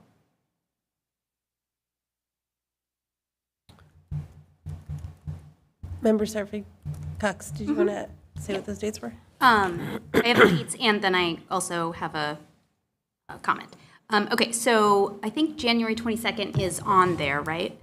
So January 22nd is the next negotiating subcommittee meeting, and then we have added February 4th, February 27th. No, but it's February 4th. So sorry. not the 6th. So not the 6th, it's February 4th instead of the 6th. Thank you. So February 27th is on there, that's correct. March 6th is on there, that's correct. But March 27th is not happening. It's happening on March 20th. And then April 3rd is correct. And then we added April 17th. And subsequent bargaining meetings will be scheduled as necessary. And just a note for the public that those meetings, while they are adjourned in open session, nothing happens in open session. The entire meeting is in executive session. So they are not open to the public, but will be noticed to the public nonetheless. And then my thought, comment, something, is that I know that the school calendar is not what we're talking about, but the breaks are on here. So, or, potential dates for school breaks. And so the potential dates that are listed for winter vacation are the 23rd through the 31st, which means that students would go to school for one day on the 22nd and then be off for a week and a half. So my hunch, Right. yeah, Because we've pushed it to, It'll be not different. right. Okay, It'll be great. different, but we can remove that. So Want to remove all the school. just the winter, actually, just the winter vacation. Okay. Because that goes into the other calendar. The Thanksgiving break is kind of tradition there, but why don't you remove that until we have the approved calendar? Should I remove all the breaks? Isn't there one in spring? yeah. I mean, There's one next month. I think Yeah, it's but- fine. Don't remove all the breaks because we're still in a current school year. So Right. this is So the ones that haven't yet been voted. on is the ones that we're asking to remove. So So don't September remove and February and don't remove April, Okay. but so remove anything that's beyond September 2025. I see. Okay. Next school year.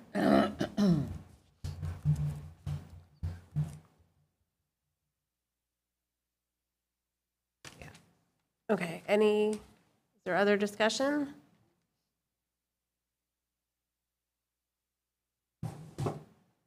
Okay. Is there a motion? I'll move to approve the school committee calendar with the amendments of the additions and corrections of the negotiating subcommittee meetings. And subtraction. I'll second that. I said corrections, but yeah. We didn't take away any meetings. I second it. Seconded by Member Davis. Discussion? I mean, I think there's lots of changes that are going to happen, a lot of additions. Maybe it doesn't matter, but we're going to vote on something that doesn't look like this again. You know what I mean? There's going to be lots of, it's true, Member Stein mentioned that we may get a new member and all of our meetings may be changing. So I guess if we're okay with amending it after, then I'm okay with voting for it. I just know that there's going to be lots of changes. Their schedule changes consistently Yeah. throughout the year. Is it your expectation that that calendar would then be represented? No. I mean, that's not been our practice. Not sort of probably one by one meeting, but I think if like our whole committee had to say suddenly, we're not going to meet on those that Tuesday, then we'd Okay. want to change the whole calendar. But, Okay. one by one, I don't think it matters. Yeah, there are often many changes. Okay. All good?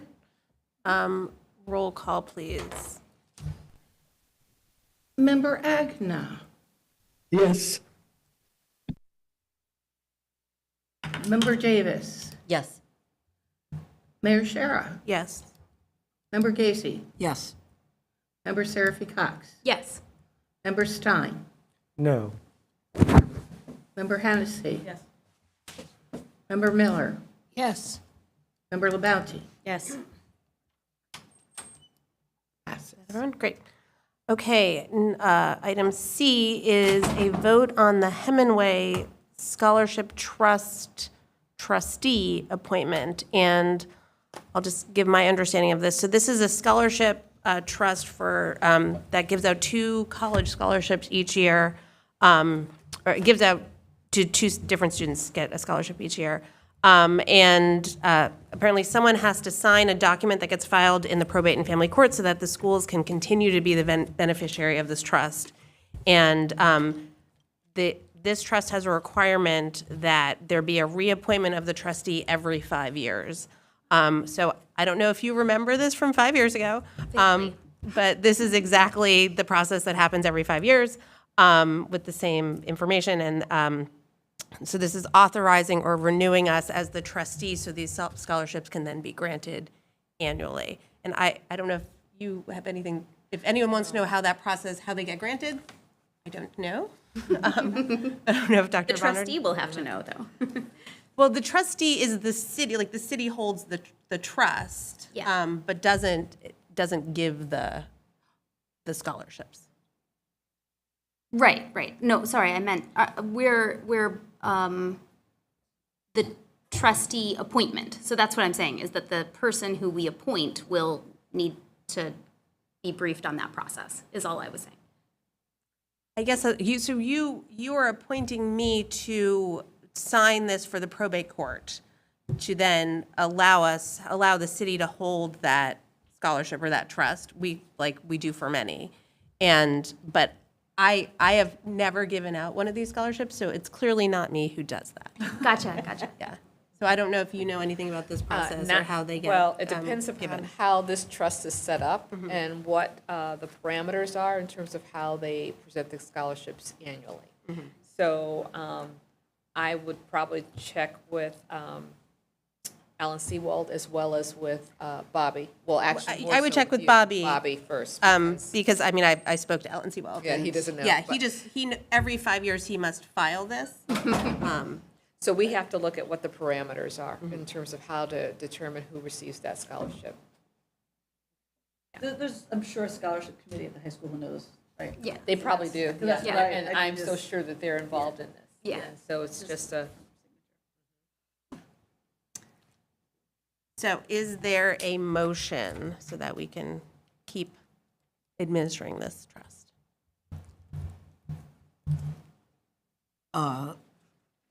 Let's see. I'll make a motion to authorize the mayor to, in her capacity as the chair of the school committee, to execute the assent, waiver of notice, and waiver of sureties for filing with the Hampshire Probate and Family Court with respect to the Hemingway Scholarship Trust. Made by Member Gazy, seconded by? I'll second.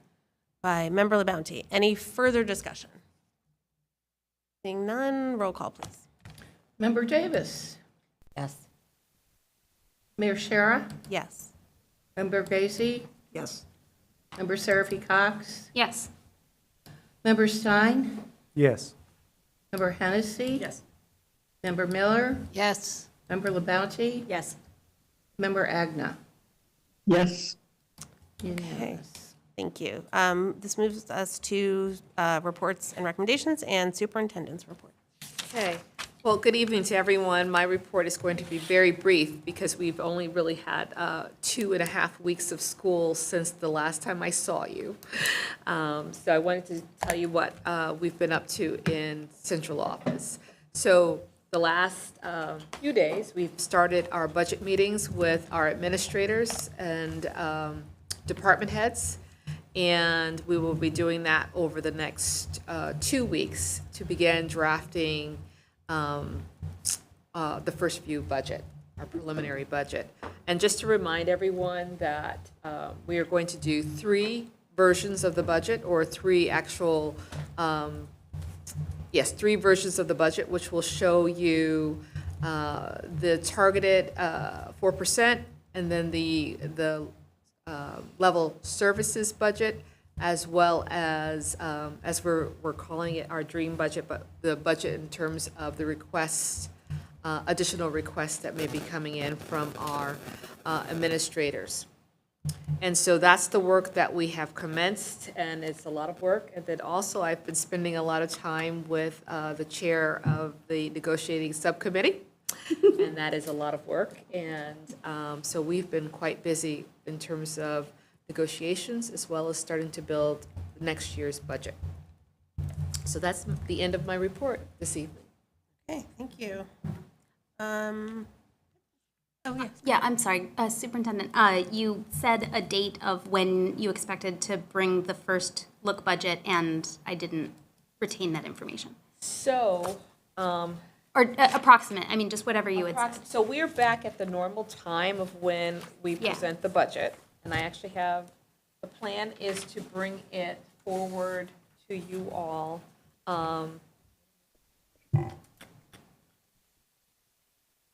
In the March meeting. Okay. That's the plan. Member Stein. Yes, it's just a clarification question. When you say level service budget, I hear you mean level service for FY '25, correct? Correct.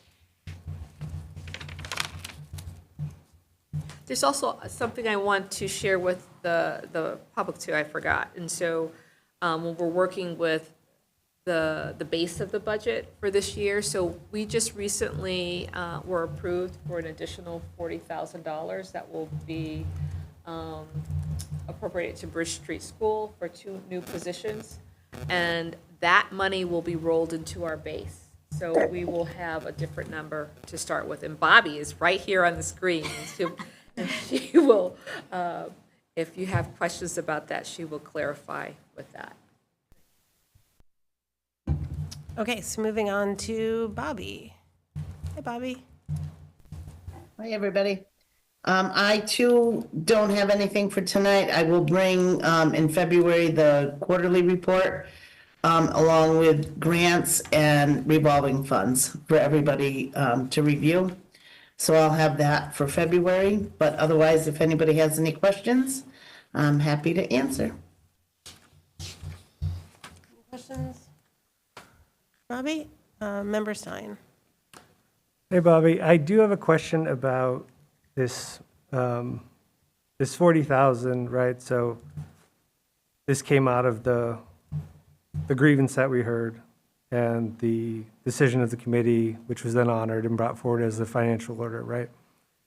When we say it's become part of the base, could you walk everyone here through what that means? Yeah, so what we have is the base budget. And in addition to that, we also receive each year now a portion of the SPED stabilization fund that can also be used to support the budget, and that's just the Medicaid portion. and then we have the Smith College donation. So those are the only two items that are outside of that base budget. But when you say base budget, you say the number from which an increased percentage is calculated. Is that the point of the base budget, right? So, Correct.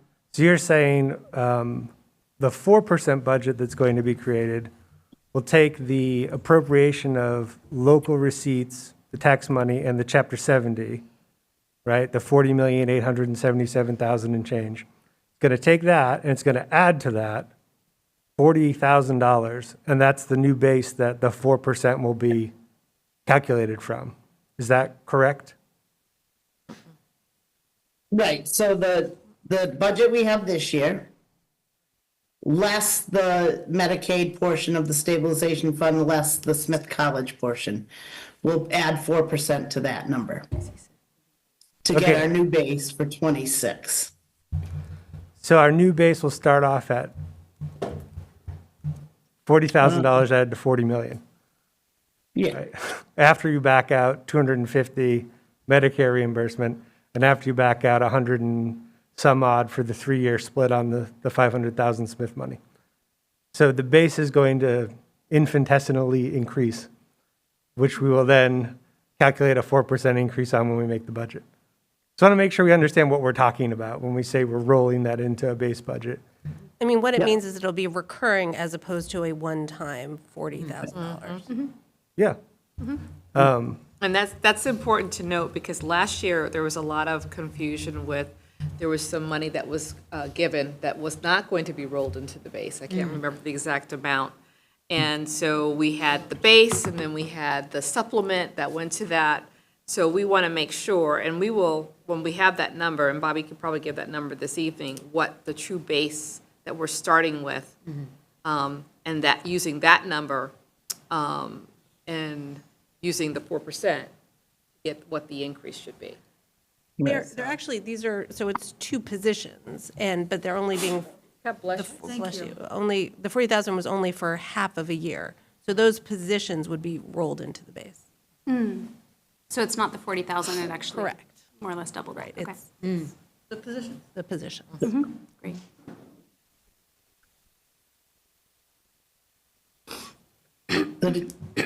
Bobby, could I ask one more question?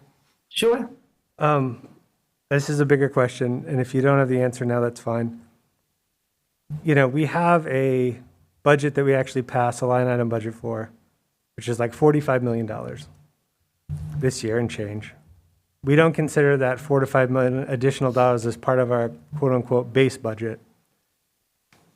Why isn't that money part of the city's overall budget, though? Right?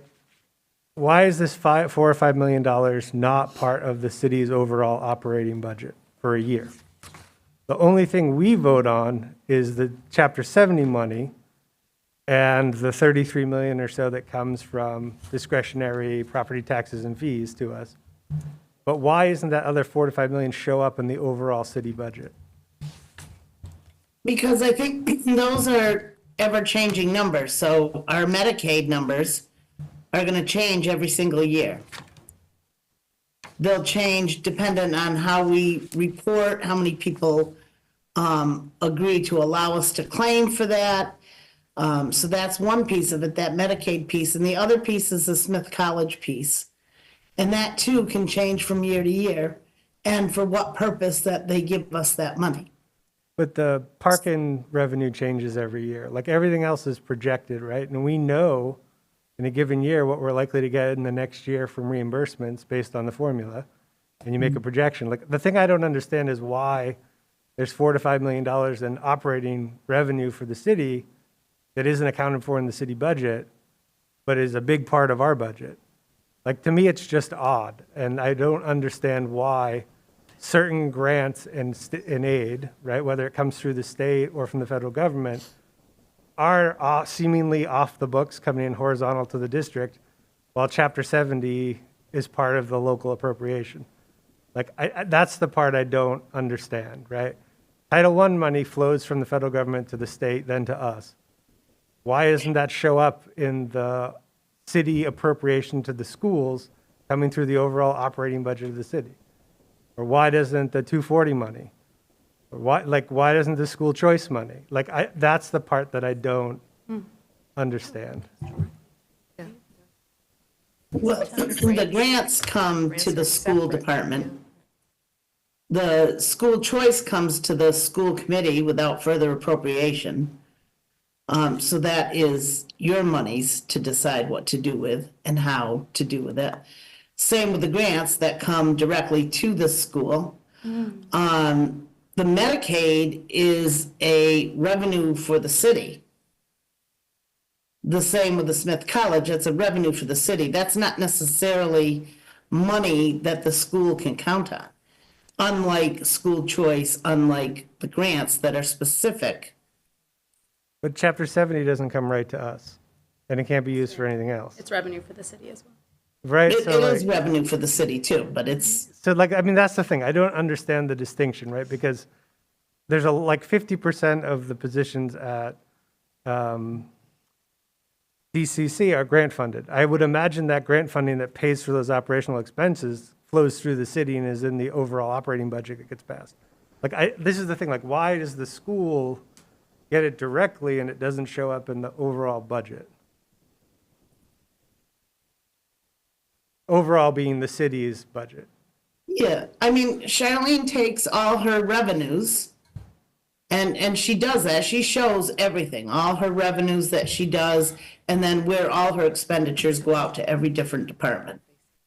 And So my question now, I guess I'll ask her, is why sending school tuition or receiving school tuition isn't part of that? Why IDA isn't part of that? Why, that's my question, right? Because I think those come directly to the school without the city having to be a part of it. Particularly school choice. So school choice comes to the school committee without further appropriation. That means that money is for the school committee to do whatever the school committee chooses to do, irregardless of the city.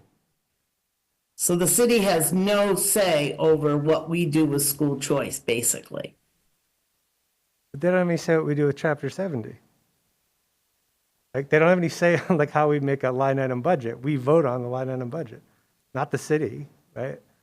I'll leave it there. It's a question to me that I have not understood for a long time, and it's weird. Yeah. I'm happy to have further conversation with you if you want. I mean, you can call me and, maybe I can help clarify. Thanks. Member Sarah Cox. Yeah. Bobby, on your report, the financial report, out of Munis, there's significant overages in the transportation, the specialized transportation. I'm just curious, are we expecting that we're going to be, is that pending, what is it called, Menlo? No, that's not the name. McKinney-Vento. McKinney-Vento, thank you. I was reading that brain. McKinney-Vento, homeless, yes. Yes, is that, we're expecting to get some reimbursement for that during this fiscal year, and so that'll even those numbers out, or what are you thinking in terms of those numbers? Yeah, no, we'll definitely get some reimbursement for McKinney-Vento and foster care as well as some shelter, which is also McKinney-Vento. But they're doing it specific to the shelter kiddos. So we'll get that reimbursement, but usually it's based on the previous year. It's how it's reported at the end of the year report. So I don't know yet what that number will be. But we are going to expect some return. I don't think it will even it out. I think we will definitely be over in those lines for this fiscal year. Okay. I don't have those in front of me, but those orders were just on the last council agenda and are on the consent agenda for the next council meeting. So you could look up that agenda and that would give you those numbers. I just don't have them off the top of my head. Oh, okay. Yeah. In looking at, just the numbers, I think some of the things are probably, there's some timing and when Cash comes in, cash goes out, right, on some of these line items, right? But I did have a question about, it seems like the subs of any sort are like, like out of this world, right? And I know there's a lot of illness. Yes. And there's a lot of, stuff. And I just, I wonder about, is there's, you can't predict that, right? You can't predict flu, you can't predict, whatever.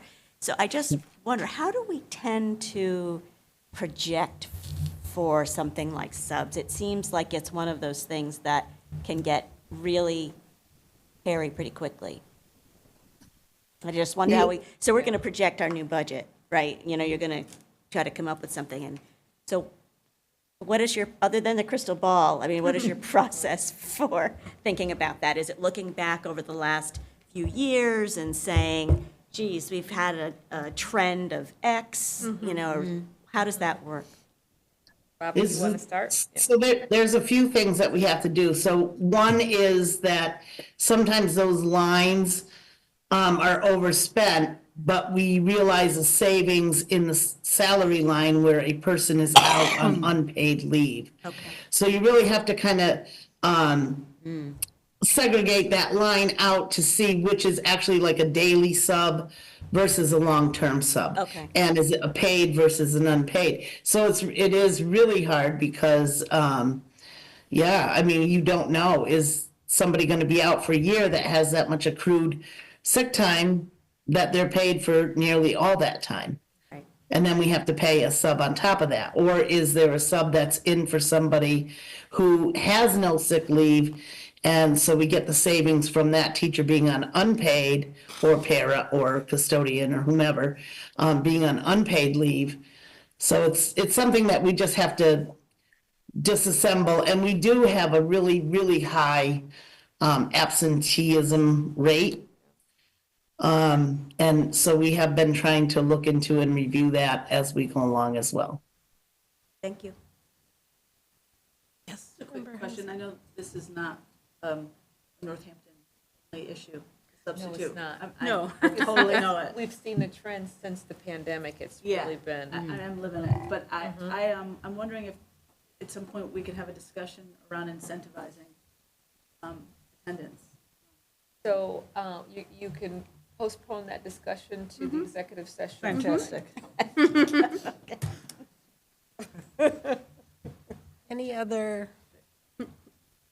Any other comments or questions for Bobby? Okay, thanks, Bobby. This moves us to D, which is Curriculum Instruction Subcommittee update. And, Member Agnes, is there anything you wanted to add? No, I just wanted to, as I said before, encourage people to watch the presentation that Zach did. I think we all got the same presentation that Principal Tagliari gave us at our subcommittee tonight, so we've had that in person. But I really would encourage you to watch the tape of the subcommittee's presentation by Kate Zach. It was very impressive. I think she was going to share the slides, and whether that was going to be part of the record as well. So that's something you could also do. But I think her narration of the slides was very important, and I would hope that at some point there will be some way for her to share with the school committee, which means can share with the whole community. It's a lot of good work happening. Thank you. Great. I don't know if Member Hennessy or Member Miller would like to add to that. I'll distribute the link to the meeting. Thank tomorrow. you. Great, thank you. Helpful. Okay, this brings us to school committee retreat update from Member Seraphy Cox. Yes. There was a retreat. There are minutes from it that, were they included? No, okay, so they'll be on probably next month's, excuse me, consent agenda. One of the things that was brought up in terms of like actionable items that was brought up at the retreat is actually the conversation that we had earlier tonight about the utility of our norms and the process that we have around them. So that was one thing that that came out of the discussion. Another thing that came out of the discussion, that perhaps it would be good to encourage our high school representatives to, increase their participation in the discussion.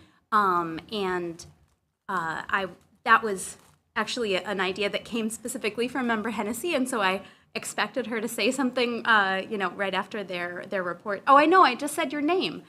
I'm reporting back about the retreat and your idea about the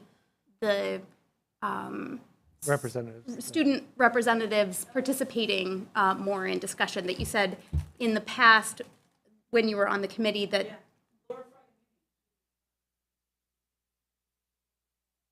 Elena. You said Laura. Elena. I was going to say, Yes. whoa, you were on school committee a long time. Wonderful, like really had great ideas and perspectives and challenged us very respectfully. And, obviously didn't vote, but it was, made our conversations richer, and we abided by our norms much more. I think we kept ourselves in check a little bit, too, but her perspective was wonderful. And I think these are great, obviously, wonderful students. If they have the time, that's their. Right, yeah. I'm going to say one last thing. Just keep it towards the mic. Frogamimi is a Rhodes Scholar now, so she's a graduate of Northampton High School and went to Mount Holyoke and is now a Rhodes Scholar, which I think is amazing for our school. Excellent. Okay. So maybe, we can mention that to our student representatives at the next meeting. And then there was a discussion about the importance of knowing when people are ready to vote, and I actually saw that a bit more in this evening's meeting, that, we were kind of moving to votes a bit more quickly, which I appreciated. And then the last thing was an idea that came out of, is it possible to put something in our rules of procedure that allows the mayor to call on different members of the committee to facilitate different sections of the agenda? So I don't know if that's something that we need to refer to the Rules and Policy Subcommittee. I think maybe not, because I think the rules of procedure is already still there, but I don't remember. Member Gazy? About? Rules of procedure. Yeah. Is the rules of procedure still at your subcommittee? No. No. Thank you, Madam Clerk. So then I wonder if perhaps we might need to refer the rules of procedure back to rules and policy if we wanted to look into something allowing the mayor to call on different members of the committee to facilitate different sections of the agenda. That's my report. Okay. Thank you. Thank you. May I add something? Sure. I wanted to just put out there as part of the report, if it's allowed, just that not everybody attended the retreat, and it made me just really, I don't know if we're going to have another one during this term or not, but just going forward, is it mandatory? Is it important? Why is it important? Why is it not important? And just to put out there what it's for. So, because it felt important to have everybody there. And it was missed, I thought. So I just think in the future, it'd be something to consider in the planning. Thank you. Thanks. Member Agna. I just wanted to give a shout out to member Sophie Cox for organizing the retreat and choosing the organization that sent the facilitator.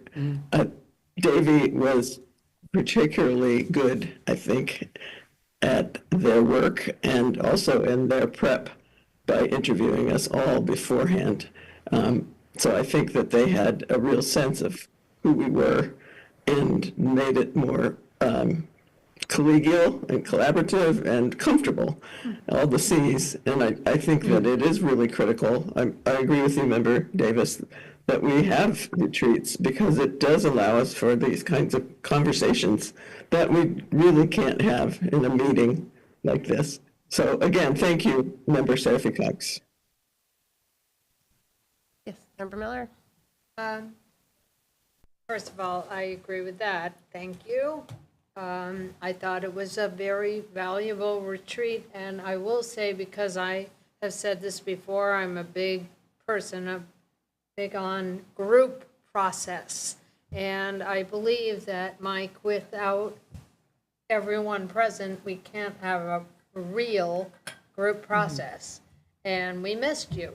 And so I just think it works better when we're all present, because we really do have to talk about our process. So I thought that the retreat was excellent, but we were missing a member. I'll just ditto that I really appreciated all the work that you put into it, Member Seraphy Cox, and that Davey was fabulous. And so thank you for finding such a great facilitator, and thank you all for who were there for participating in I thought like a very open and honest and touching way. Thank you. Okay. We are up to future discussion topics. Member Stein. Trying to think the most succinct way to say this, because I know we want to move along for brevity's sake, and we're running pretty early. But for my colleagues that haven't been as tuned in over the break to the city's free cash situation and the Finance Committee meeting last night, I know we talked about the $40,000 that's been appropriated for our paras to help stem the crisis at Bridge Street. That represents 0.3% of the free cash that is going to be appropriated on recommendation of the Finance Committee. And we heard in October harrowing tales of what's happening at Bridge Street. We heard in November, December from the high school about their struggles, and we heard some tonight about the situation at JFK. And we're being asked repeatedly by community members, by caregivers, to do something. And I think this body has an obligation to do something. I don't feel particularly comfortable hearing everything and then doing nothing as a body. So I would like us to have a conversation at our next meeting in which we discuss what sort of requests we want to bring forward towards the mayor, put appropriations forward to ameliorate the crisis that's going on this year. And that will lead into conversations about the budget for next year. But we can't, we had a para tonight tell us that they're not with their one-to-one because they're covering another person's one-to-one. Had many people tell us about missed services. We can't let this go on. It's unconscionable and it's unacceptable. The fighting that we heard about tonight, it's not okay. And in a city with the resources we have, it's really not okay. So if anyone would like to join me, it takes 2 members under our rules to force an agenda item for next session. Let me know. You don't have to decide now. We can jointly request it, but we need to have this discussion and we need to do something. We can't control whether or not the mayor listens to us, and I appreciate that it's awkward as a body, but we have to do something. Member Agna. Oh, sorry. I was just going to ask a question Okay, about that. I'm just curious if there are particular things planned for next month's agenda that you already know are going to be there. Right now, the main thing would be the calendar, for one. Trying to think so we have not done our spotlights And that was another area in which we were bringing some of our curricular items to the forefront of this space. But I haven't reignited those. The last one was the curriculum director came and spoke. So that is up to this body, but right now, the only main item would be the calendar. Okay. Then, I mean, because I was thinking about like length of meeting, but I do think that this conversation is an important one, to be responsive to the community and even just for us to have an open discussion so that it's not just, in more, in executive session kind of forced situations. Also remember that we are in negotiations, so that there will be some time needed to talk about the counters. Member Agna. I don't know if you saw an article in the New York Times, I know that Dr. Bonner did, about a situation in a school district in another state about ICE and the role that ICE may play once we have our president inaugurated. And so I wonder if, Dr. Bonner, if it would be appropriate for us to have a conversation about the ways that you and the schools are preparing for in the event that there is an ICE invasion, I guess, as it were. Raid. Having been the principal of the school when the president who's coming in was president before, there was a lot of anxiety, and we met with the police, and we tried to understand what the city was planning to do about ICE showing up. So I think that it might behoove us to have some kind of conversation, or at least maybe, Dr. Bonner, if you could share with us what has been talked about in the schools at our next meeting. Absolutely. Thank you. Member Hennessy. Yeah, not for next meeting, but at some point, I really would like to have a discussion around the transfer of information from committees, like formalize that process, particularly as we enter our last year of this term. And many of us, maybe some won't be on the committee, maybe some will want to be on different committees, and how that committee work goes to the next committee. I just think we need to formalize it, systematize it. Yeah. I would second that. And I think, follow through on committee commitments has been something that I've struggled with as a committee member on this committee for however many years it's been. And not necessarily that it's like sometimes it's, people don't want to see something happen and so they slow walk it or whatever. But honestly, most of the time, I feel like we all have so many things that we're doing, it's hard to keep track. And so having some sort of way of keeping track. I think also the sort of the micro version of what you're talking about sort of is that there's things that happen in the larger body that it would be good to have sort of a standard operating procedure of how that information then goes to the subcommittee so that they remember that they've got to talk about it. Exactly. Right? And so, like just whatever that process is, like we note it and it happens because it's not necessarily intentional. Yeah. Like you said, but it does happen. Yeah.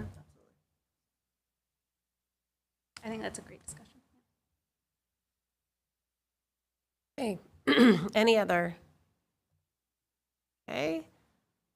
Future business and meeting dates. I'm sure you've told me some of these have changed, and you'll correct me if I say them.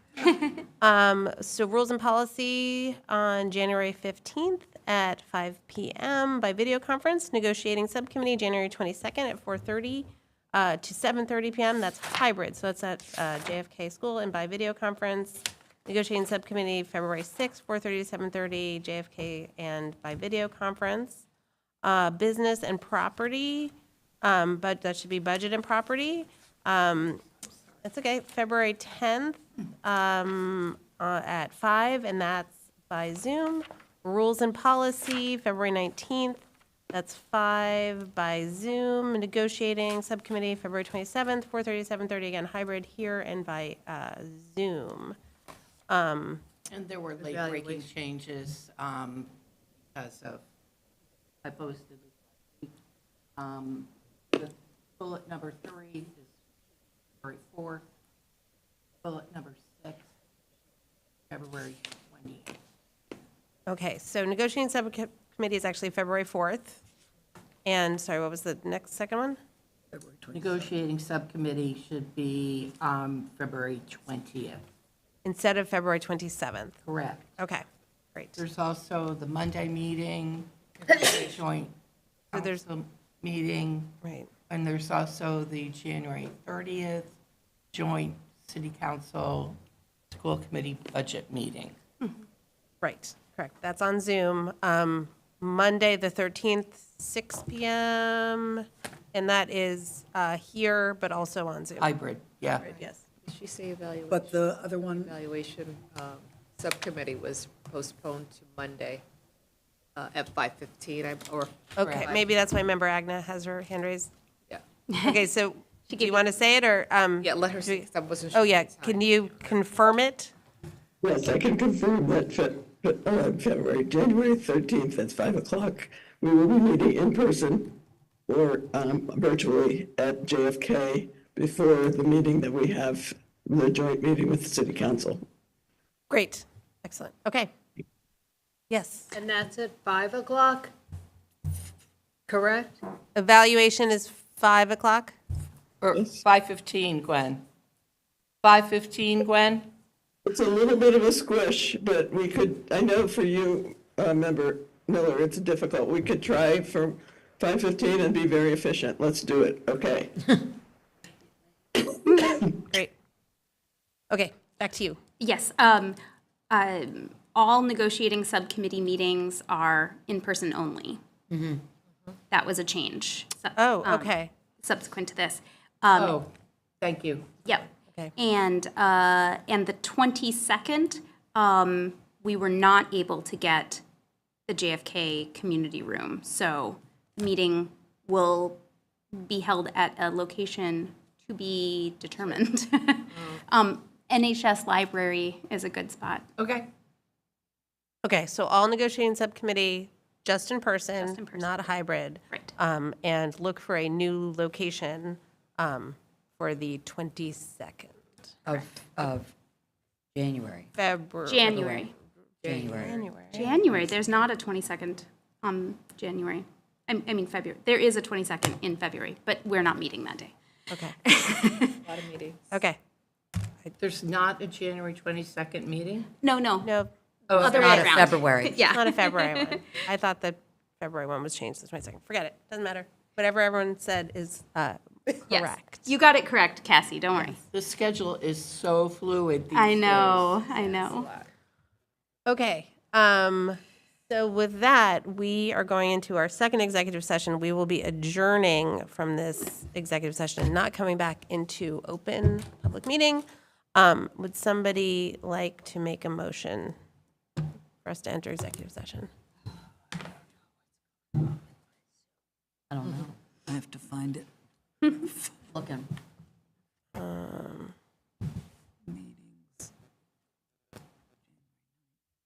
And it needs to say both purposes, right? yeah. So where does it say both? Okay, so I'll make a motion. Make a motion to enter executive session pursuant to General Law, Chapter 30A, 21A3, to discuss strategy with respect to collective bargaining or litigation if an open meeting may have a detrimental effect on the bargaining or litigating position of the public body and the chair so declares.